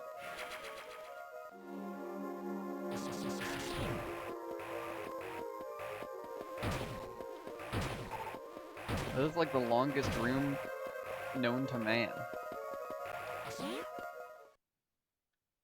Oh, now it's a map room. I knew a map room was around here somewhere.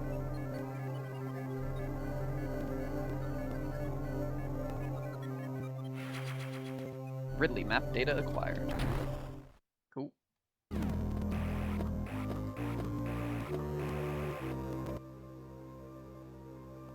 Oh, right. I think it's because you come into Ridley through this way. I forgot that I like broke my way in the back way. That's why someone would come in these rooms, because they were coming from this way to Ridley.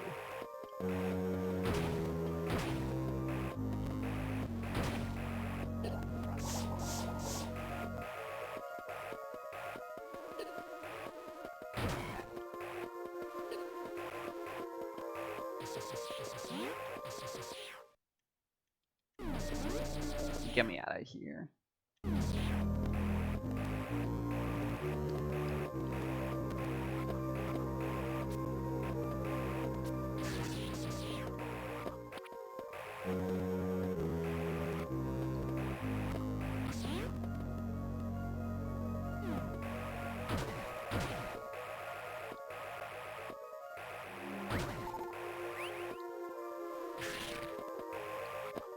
What's up there? Oh, missile.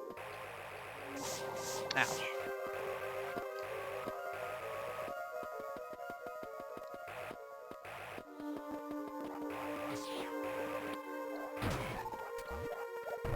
How do I get up there? I guess I just gotta do a big bomb jump.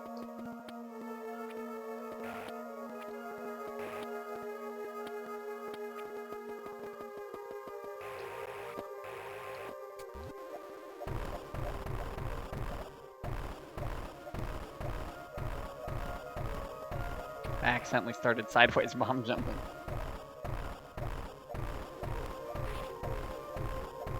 Ah, that like a half second of hit stun from the bomb stopped that little bug from hitting me. That's crazy.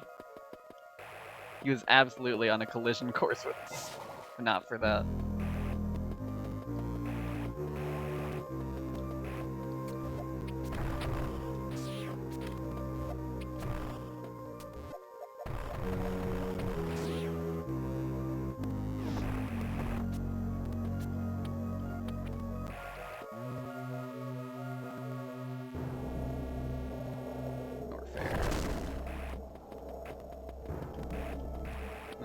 Tunnel explodes. Oh, this Chozo head statue got blowed up. That's not good. But I can go this way. Why did like Blanc shove me into the ceiling a little bit there? That's weird. Whatever. Anyway, let's go to Torian. We're going to Turian, everyone. We're moving and grooving on this one for real though.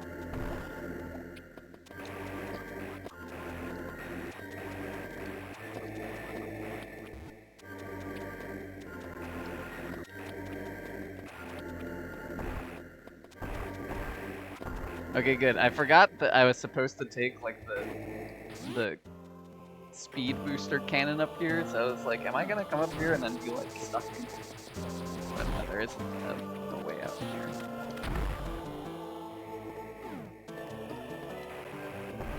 What is this room?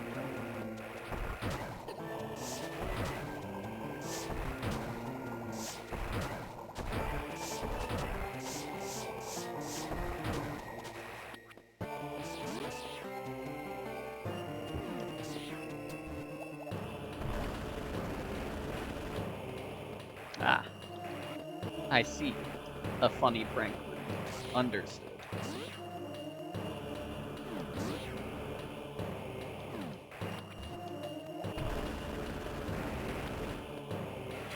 Give me those super missiles. That's what it's all about right there.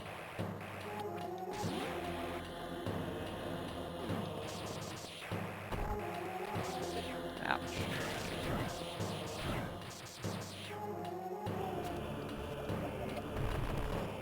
Also, apparently an item pickup. Oh, there it is. More missiles.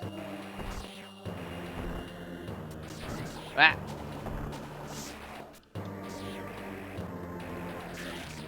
Having screw attack is a hindrance in this room. Alright, made it through. We're good. Told him I was living.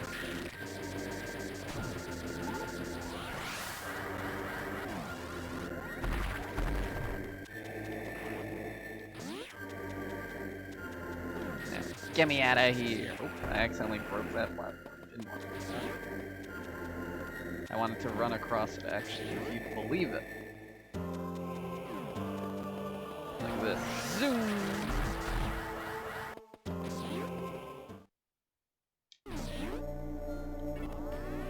Save my game.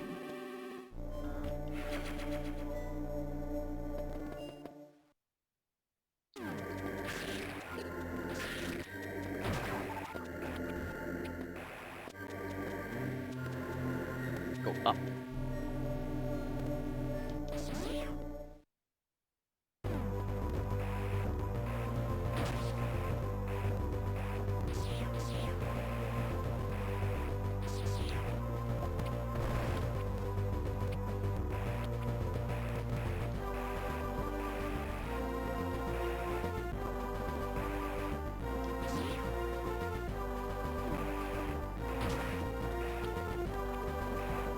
Just for fun, since we're here, let's do one attempt of the silly false work.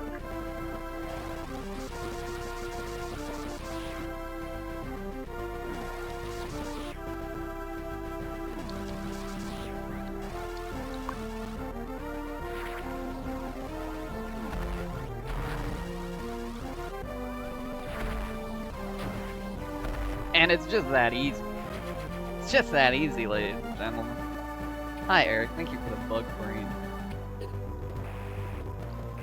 You showed up at a good time, so we're about to go beat up Mother Brain, and it's gonna be awesome.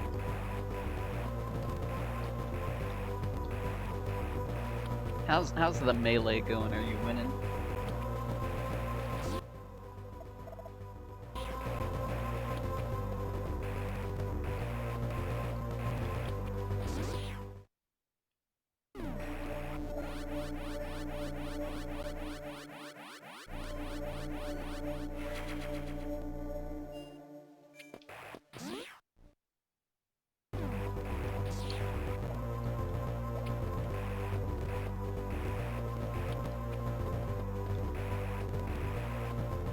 Tried ranked and are happy to report that you are bronze 3. That's pretty awesome. How high up does it go?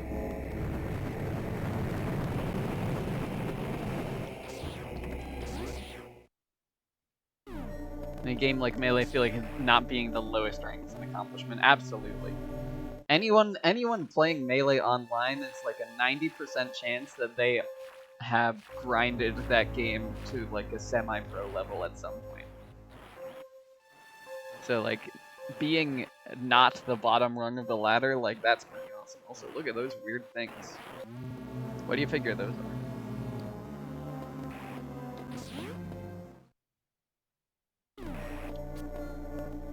Bronze, silver, gold, plat, grandmaster. Makes sense.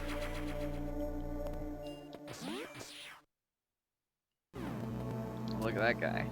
He doesn't look too good. Well, sucks for him.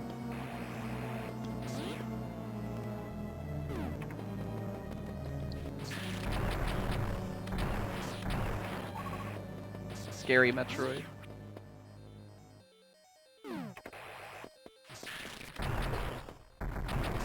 Ah! Get off. Nope. Off, I said. Nope.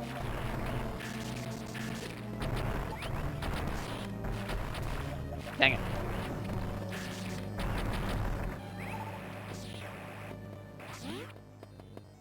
Metroids are really clingy in this, which is good, because I feel like with like having super missiles and like faster movement and stuff, I feel like it would be very easy for them to make the Metroids like not a threat in this game, but I feel like they are still decently a threat.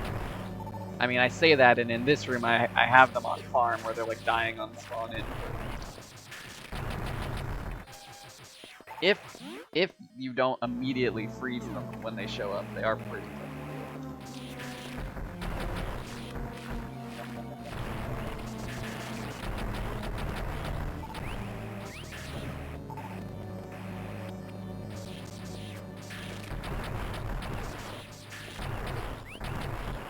Ah. They unfreeze real quick.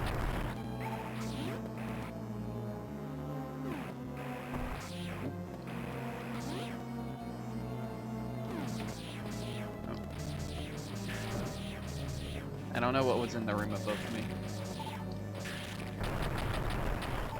I can't go back and check without killing all these Metroids in this room first.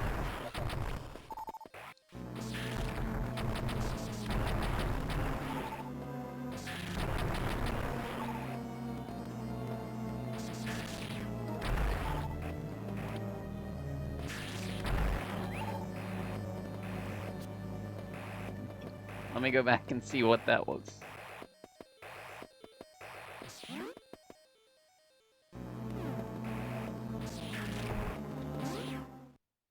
Okay, it's just a save room. Hopefully the Metroids I just killed stay dead, and I don't have to waste more missiles re-exploding them, but I feel like that's pretty unlikely. I feel like that's lesser the unlikely. Oh no, okay, they are still dead.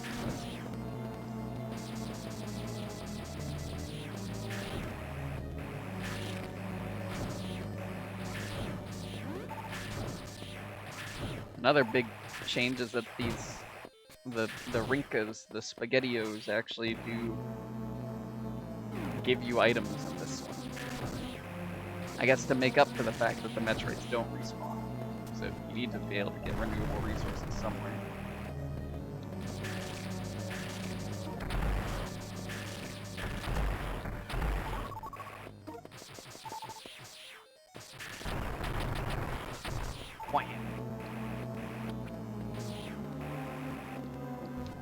Go even further down.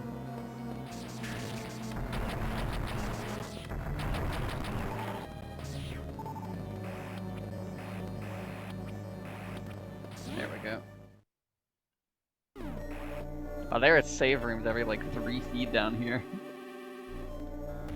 They do not want you dying to these Metroids.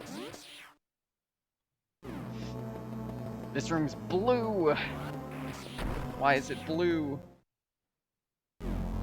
Oh, because it's climactic blue.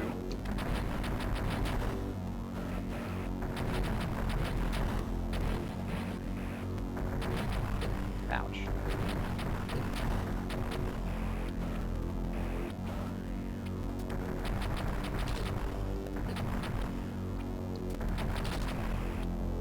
Ah! Open up.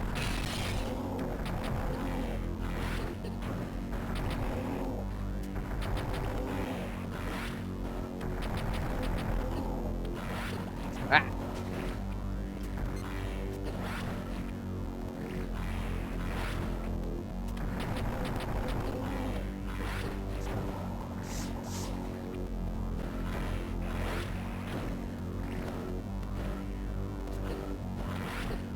Ow.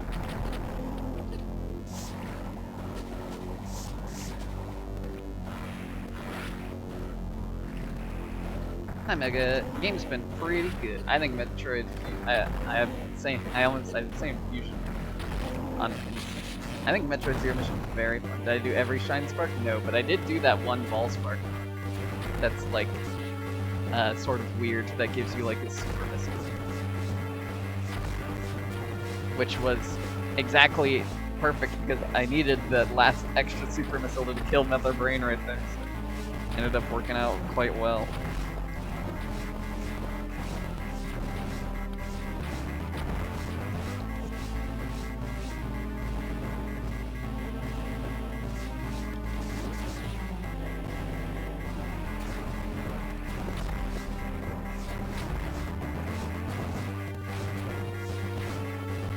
Get me the heck out of here. This place is blowing up.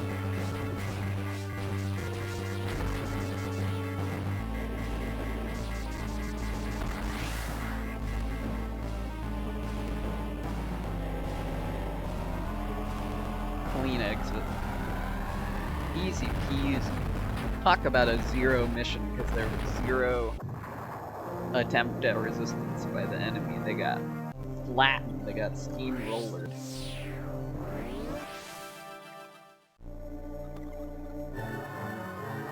Now Samus is unsuited, and then scary, she's surrounded by enemies, she's doing evasive maneuvers. 1 billion laser beams.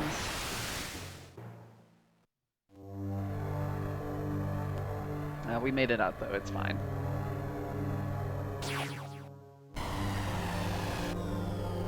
It's not fine. We got exploded.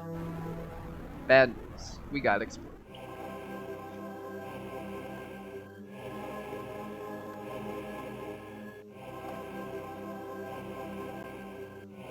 The timing of my escape couldn't have been worse. I was attacked by space pirates and left nearly defenseless, stripped of my power suit. All I had for protection was my rather useless emergency vest. Infiltrating the space pirate mothership so armed may have been foolish, but I had no choice. Could I survive long enough to escape?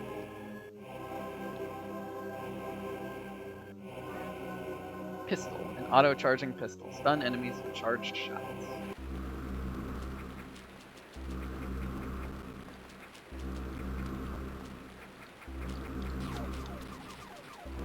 Now we are here.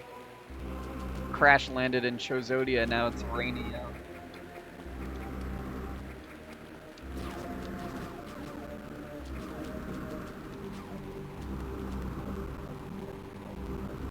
Yeah, this section is rough. Thankfully, Metroid can crawl when in this form.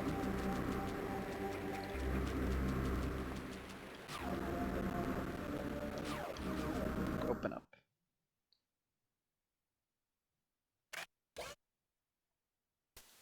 Something is watching us. Something is aware. We're here in the space pirate mothership.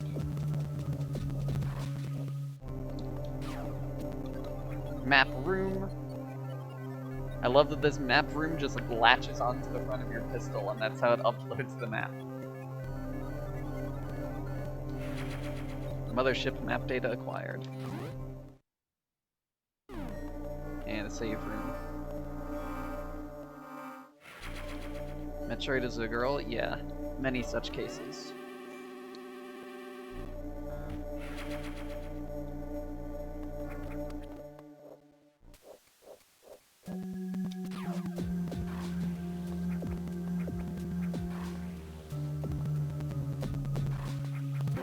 Ah!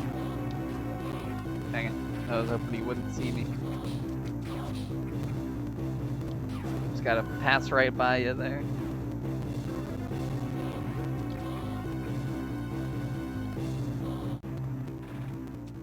Alright, red alert over. Nobody saw me. It must have been the wind.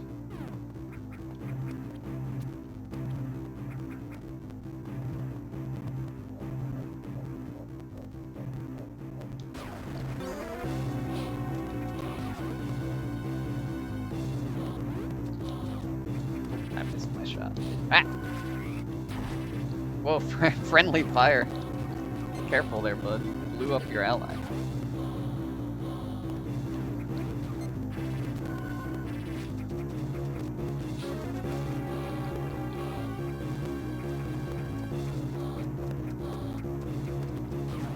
Good thing I still got sick flips to do this wall jump. Nobody here, buddy. Just turn right around.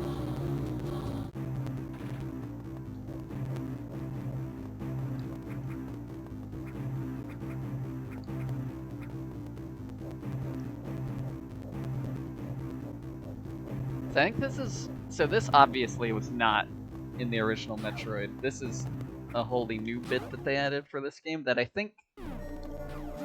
Probably they were... They're like, what's something fun we can add? Well, we have this chase sequence AI that we built for the SAX. What if we used that, but in a different sort of way? And so they made this stealth sequence where you're jumping around the space pirate base as a small Samus.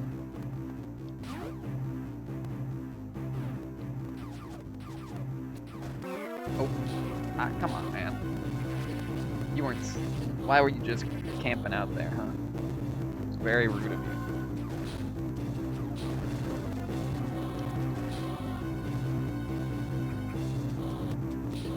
Ow.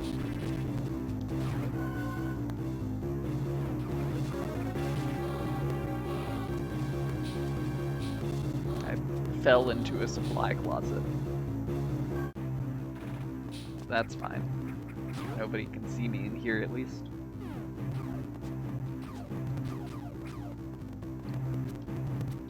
Look at these searchlights. Ah, dang it.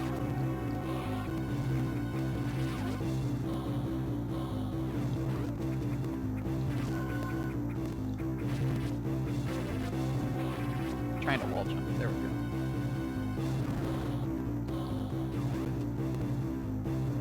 Nothing here, loser. Proto Emmys? Yeah. It really is despite it seeming like it wouldn't be, stealth segments where you run away from strong enemies is surprisingly prevalent in the 2D Metroid lineage.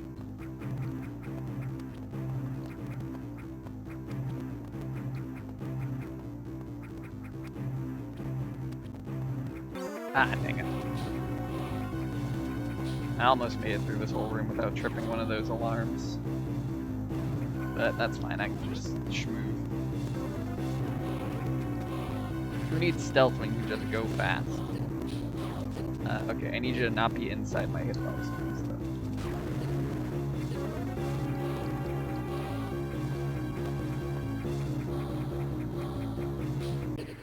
Whoa, what a crazy diving play by that guy. Did you see that?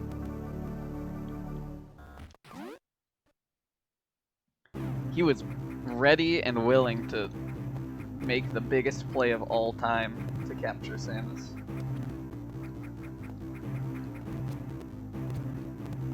Alright, there we go. Made it through clean. Not that I think it will matter, because I think there's just unavoidable guys in this next room anyways. Yeah.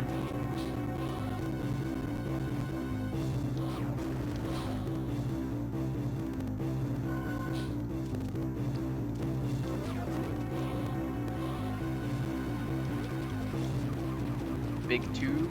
Don't mind running through the big tube. Please leave me alone. Ow! Into the Chozo ruins now.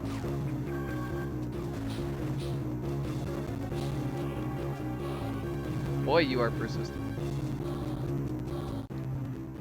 Not persistent enough, though. Lol, idiot.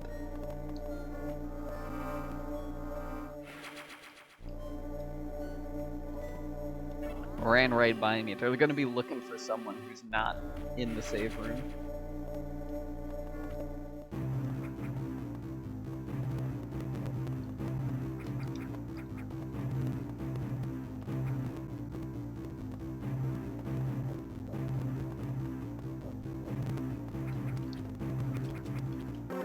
Damn. These searchlight sections seem like they would not be very hard, but they are it is surprisingly difficult to avoid those things.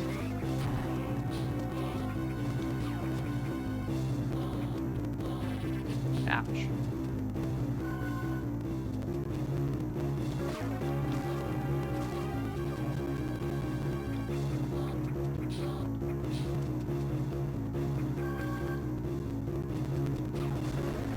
See you later, loser.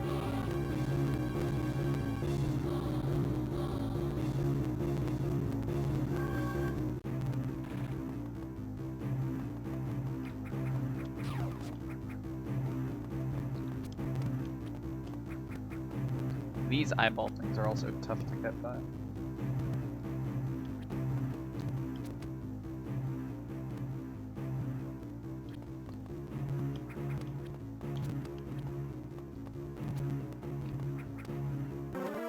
What? Come on, man. What part of me did you even see?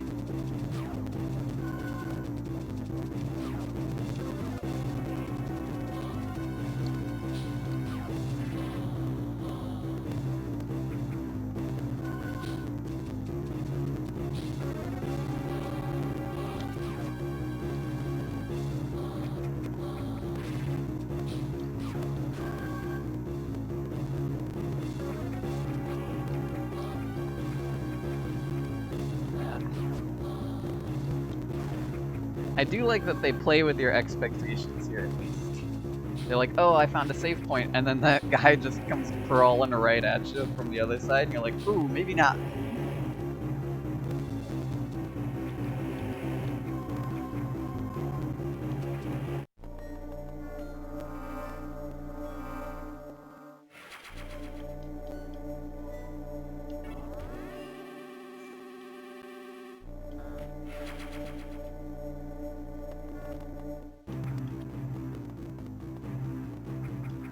What? There was power bombs here a second ago. Where'd they go? Oh, that's where that jerk took them. Hey, those are mine.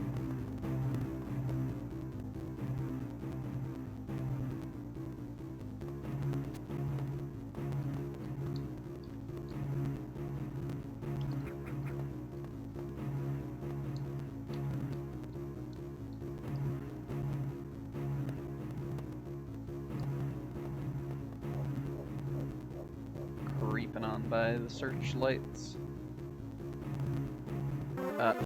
Okay. Well, that's rude of you to do that. Really just went the whole way down the wall. I thought I was fine standing down there. Apparently I had to be crouching.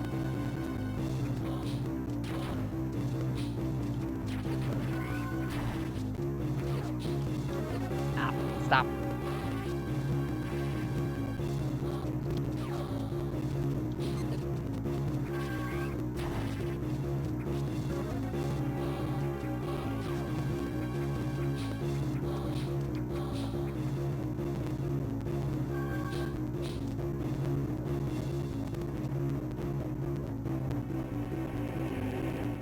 Doing a crawling race to see who will get out faster.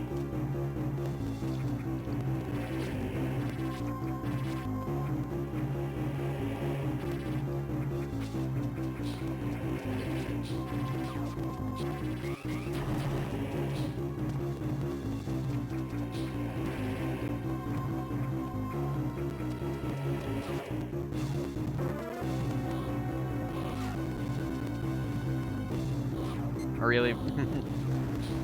Get out of here. Yeah, bye-bye.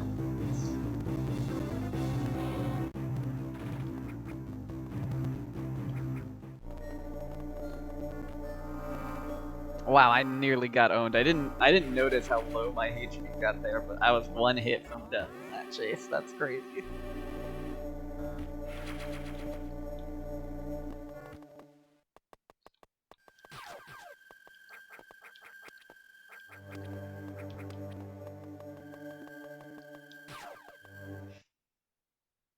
Whoa. Chozo glyphs.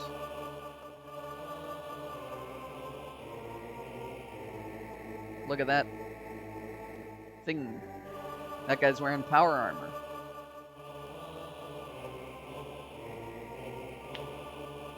And there's young Samus with her dad.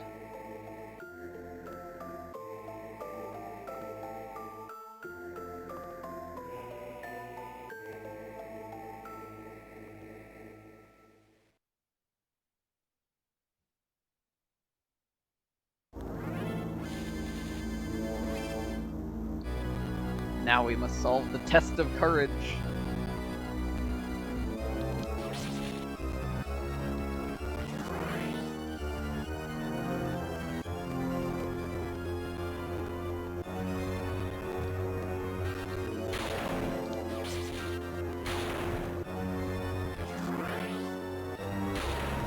Ouch.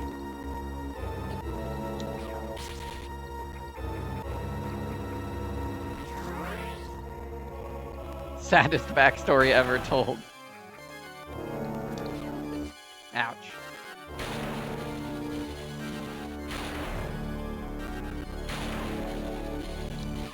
I missed my chance. He's too busy trying to dodge the lightning.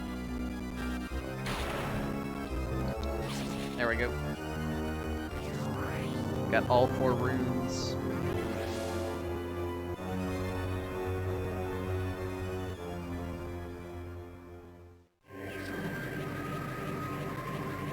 Now I have earned my power suit.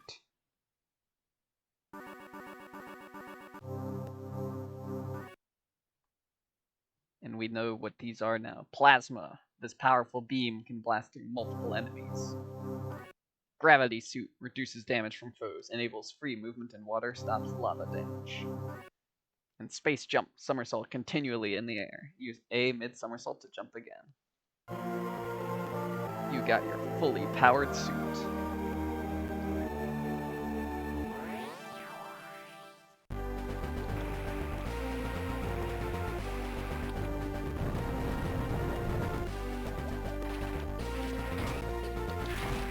Yeah, get out of my face. I got the suit back. What are you gonna do about it?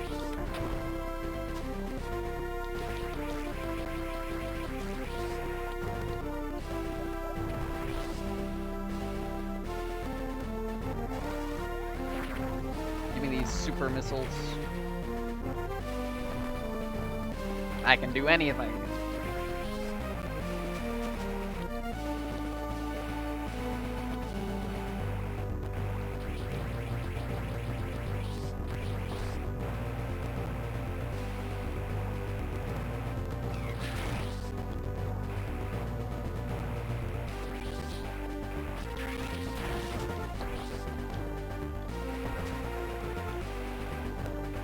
I can move through this giant lava tank that's down here for some reason.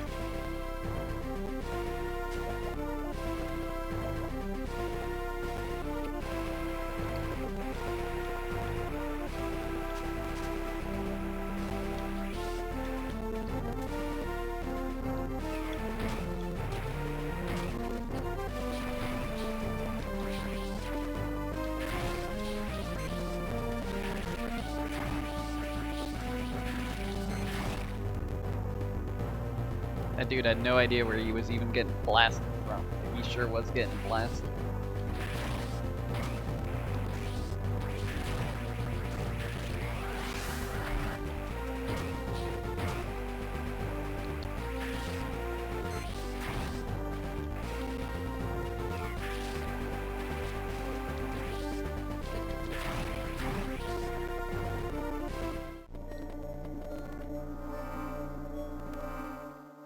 Save my game.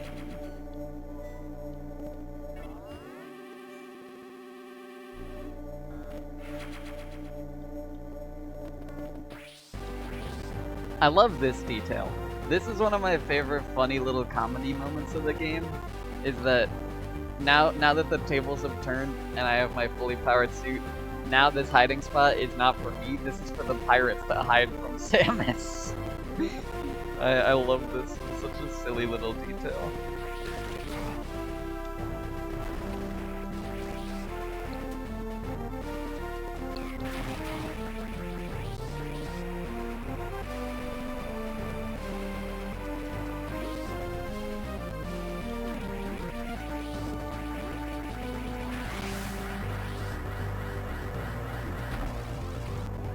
See you later. Oh, bonked my head.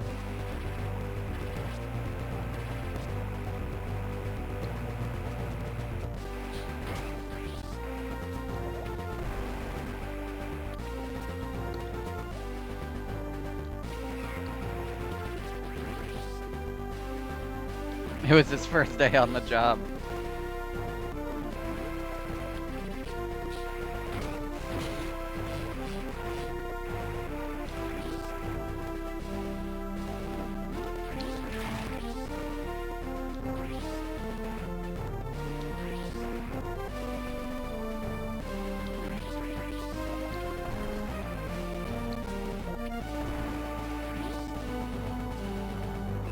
Space pirates are on full alert now.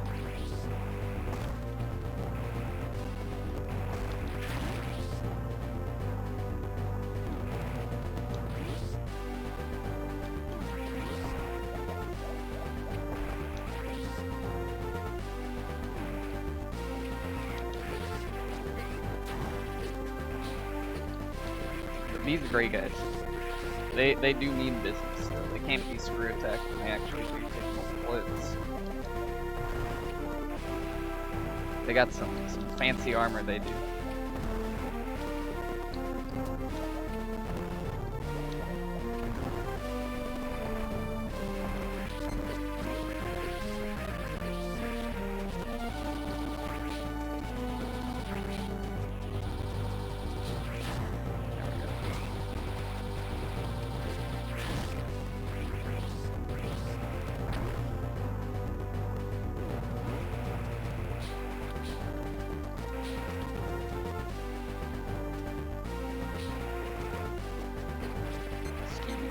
Just passing through.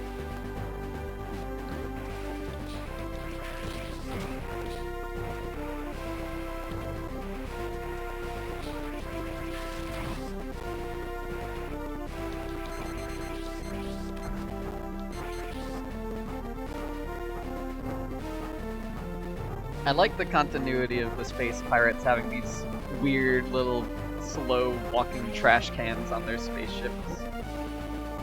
Because they're also living on the wrecked ship in Super Metroid.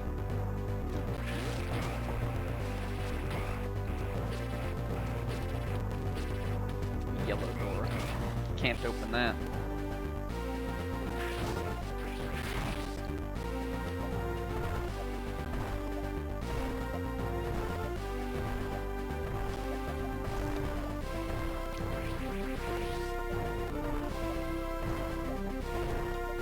Oh, hey, bud. Don't mind me. Gonk droid a moment. They really are gonk droids, basically.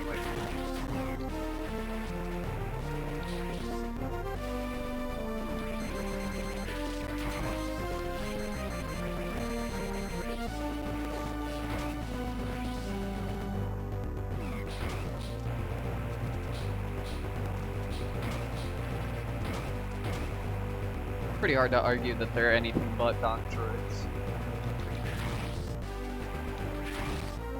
They got very similar form factors.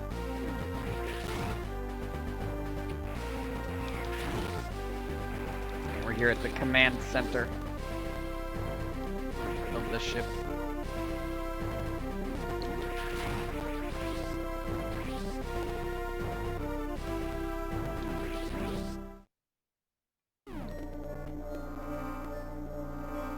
Zabezian gonk droid.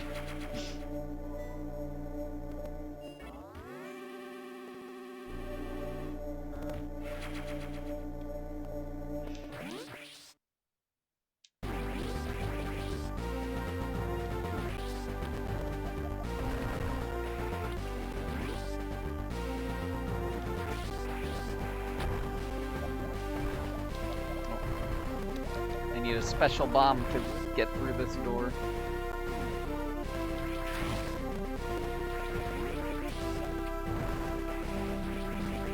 Where do I find power bombs?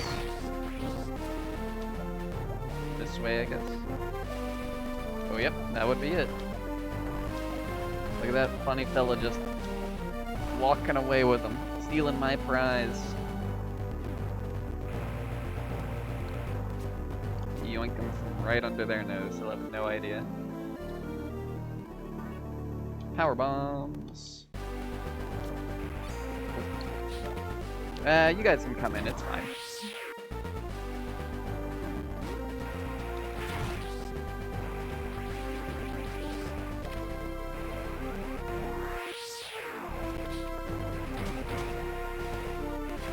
Some more power bombs.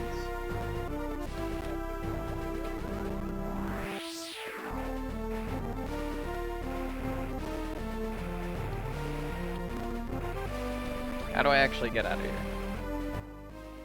I guess I just go back. This way.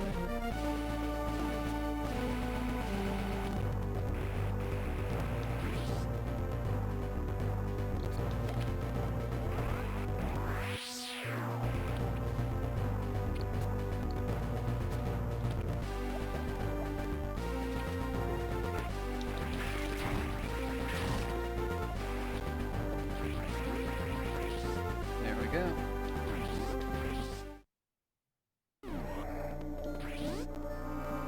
Save up.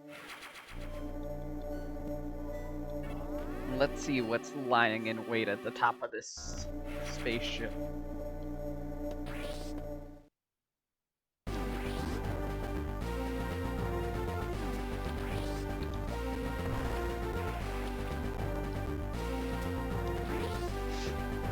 I like that that guy is like clearly looking at me, but like he probably is like, well, at this point, is sounding the alarm gonna do anything to help us?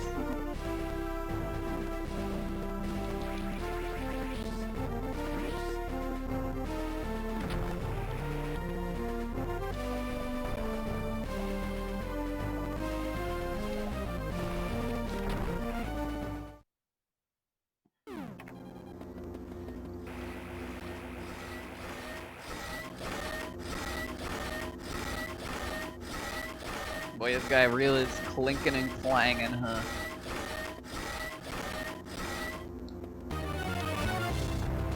It's Robo Ridley.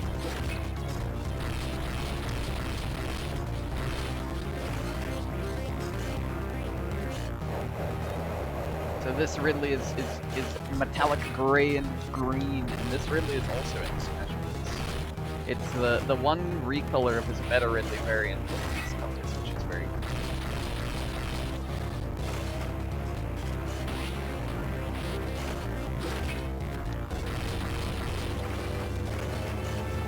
Yeah, this guy is probably the toughest enemy in the game. Gives you very little to maneuver. Yeah, this guy is actually pretty large. Alright, time to start breaking out the super missiles. Oh, that was all I needed. One super missile as a finisher. Well, he's dead. Oh, maybe... Uh-oh, self-destruct mechanism activated. Evacuate immediately. Boy, these space pirates sure love their explosions, huh? They sure love their self-destruct features.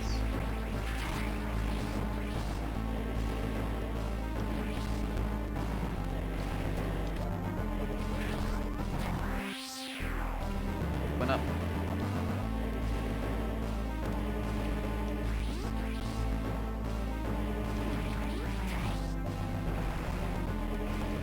Sorry, bud, it's end of the line for you guys.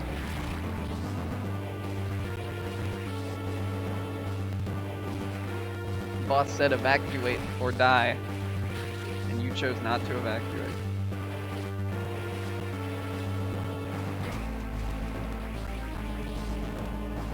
Prime Pinball should have had an escape sequence. That would be awesome. It would make no sense at all. How would you... I think an escape sequence in Pinball would unironically be like a horrible.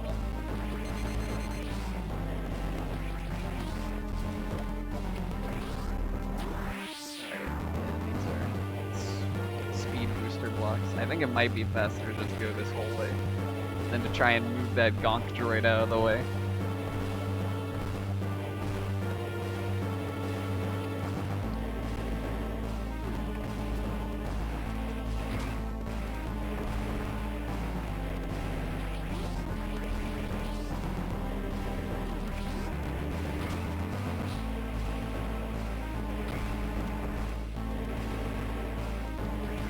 Speaking of moving gonk droids out of the way, move your butt!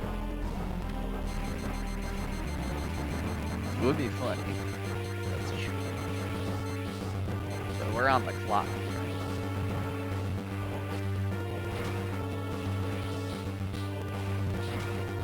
We don't have time for funny. There's a self-destruct sequence.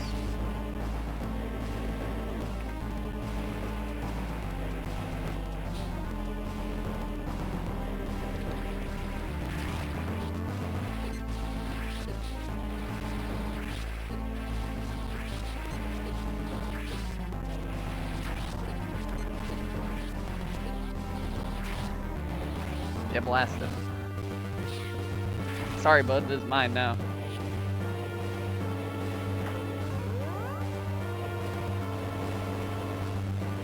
Power on.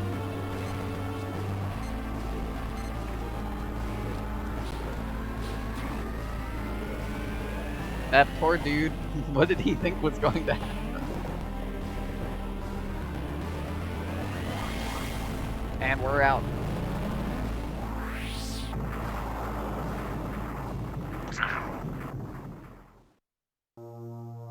Giant crater.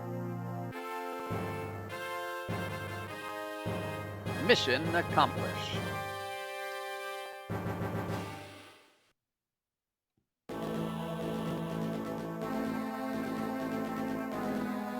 Staff credit. So yeah, that was Metroid Zero mission. As I said at the start, this is like a very quick. Everything in this game is just very fast. Samus is very fast. The maneuvers, like the physics, are quick. The game itself goes by pretty quick. Like if it didn't have the Zero mission at the end, I would have finished this game in like an hour and a half, I think.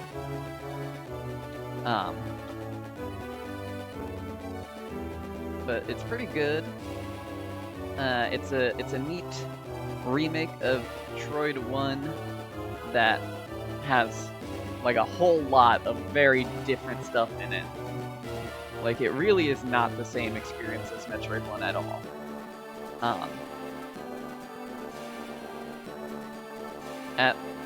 Like, if you look at the skeleton, like, even that is still, like, drastically different. And then you also add in all, like, the new items, the different, like, game mechanics that they added, like the elevator rides, and, like, that sort of stuff. It's a very different experience from Metroid 1. Metroid 1 is probably like one of the slower games in the series, honestly. And then in contrast, you have this one, which is like a real breakneck pace.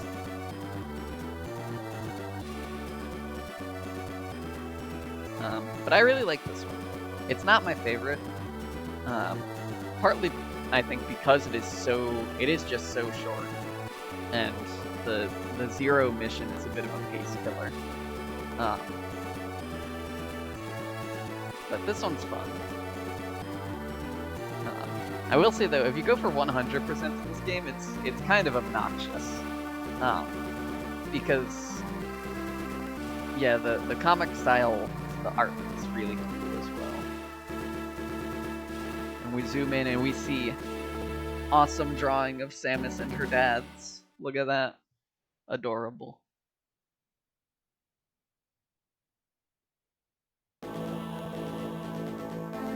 What was I saying?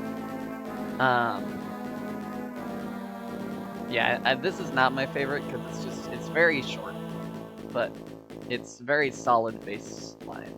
Like a very solid, like 9 out of 10. Clear time, 145. Your rate for collecting items is 56%. And yeah, 100% sucks. There's some stuff that you can't get just straight up until you get the fully powered suit and the power bombs in the final hour. And then they are like, okay, so if you want 100%, so instead of going to face the final boss, you need to now turn around, leave the space pirate ship, and then go, like, run around. There's like an entire bonus area in like Chozodia that you basically never go to in the main campaign. And then you have to like find your way back down into Zebus and Brinstar and stuff to find all the bonus items. It's not really that good. I think 100% implementation in the Metroid games is probably one of their biggest issues. They have a lot of problems where it's like the game is almost over, but there's like 40 items you still haven't seen yet that you can go back and get. Yeah, I think Zero Mission's really fun and cool. As I said, there's a lot of cool skips you can do in this game. There's like an entire section in boss fight that I completely skipped where you like fight a dragonfly type boss to get super missiles for the first time, but if you know the back entrance to Ridley, you can just not do that. And instead you can get super missiles a different way. And I think that's very fun. I'm pretty sure there's like a low % run in this game where you collect like 3 items and that's it. It's like kind of crazy. But yeah, anyway, that's about it. I don't really have too much to say about this one that I haven't already said. It's just very cool. It's a fun one. I'm pretty sure this is on the Nintendo Switch Online for Game Boy Advance. So like, if you have that and you haven't played this game, just like give it a go. It only takes like, I mean, you know, I cleared it in like an hour 45. As a newcomer, it probably would take closer to like 3 hours, but there's still, you know, not more than like a day or two. Just, you know, play it. It's cool. It's cool and fun. Gallery has been added to the options. Original Metroid has been added to the options screen. Oh yeah, so after you beat the game once, they also just put the whole original Metroid game on this game if you want to play it. Which is very funny. Obviously it looks a little off because it's on the Game Boy Advance.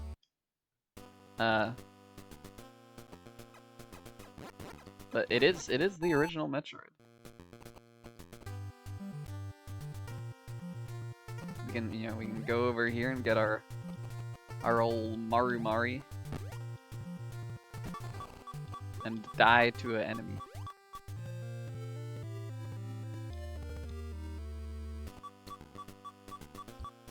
Turn into a ball.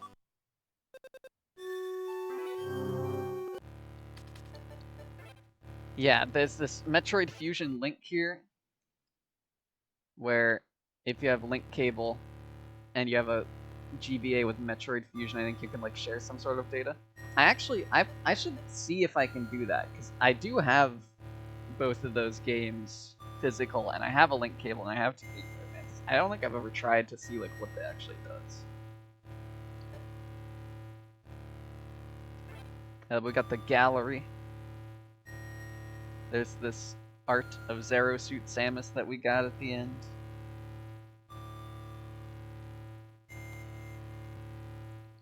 Is there any other art we can look at in this gallery?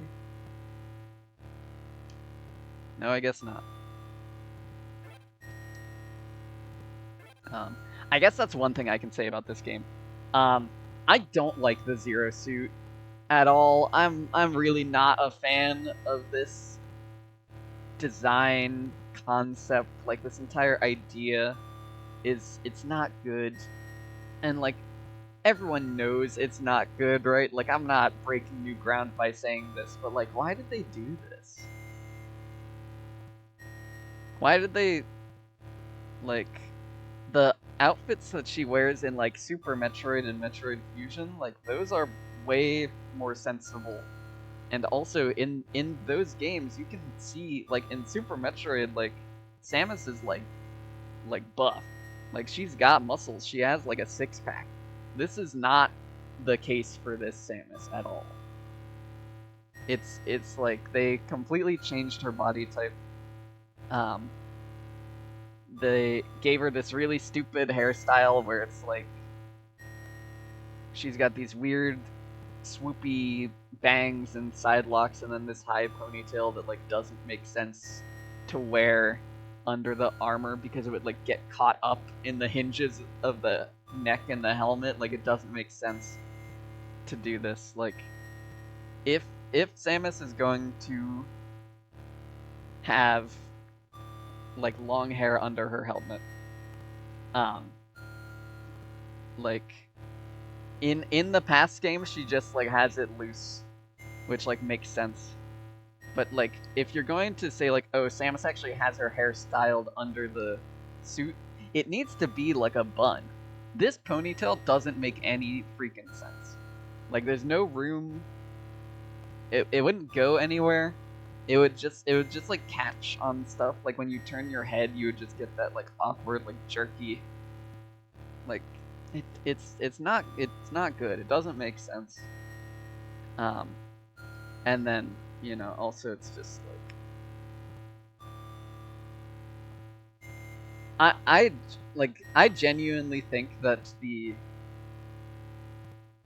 the like sort of swimsuit-esque designs that she had in like Super Infusion, I think they are less fan servicey than this. The full spandex covering everything is like, it's so bad.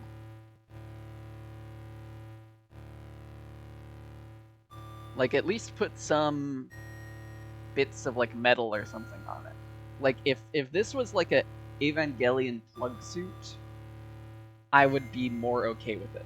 But it just has this like, it has these glowy bits on the back that are not really well integrated, and it has the glowy bit on the chest, but they don't look like bits of technology, they look like decals. It doesn't work. It needs to be more techy. It's just bad. The one thing I can say for the Zero suit in this game is that at the very least she's not wearing rocket heels.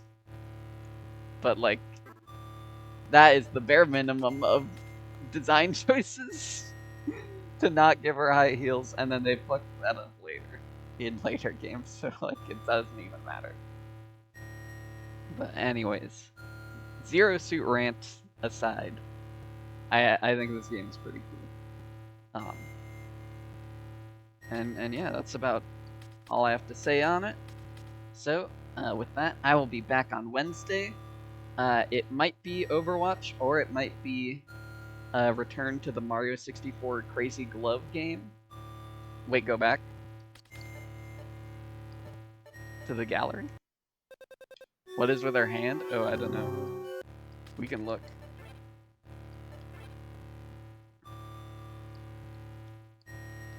Her fingers are fucked. That did look a little weird. I mean, drawing hands is hard, but like, oh, that does look kind of. Oh, that is weird. Oh, what is happening to her hand? The next game after Zero Mission. That's a good question. Let me.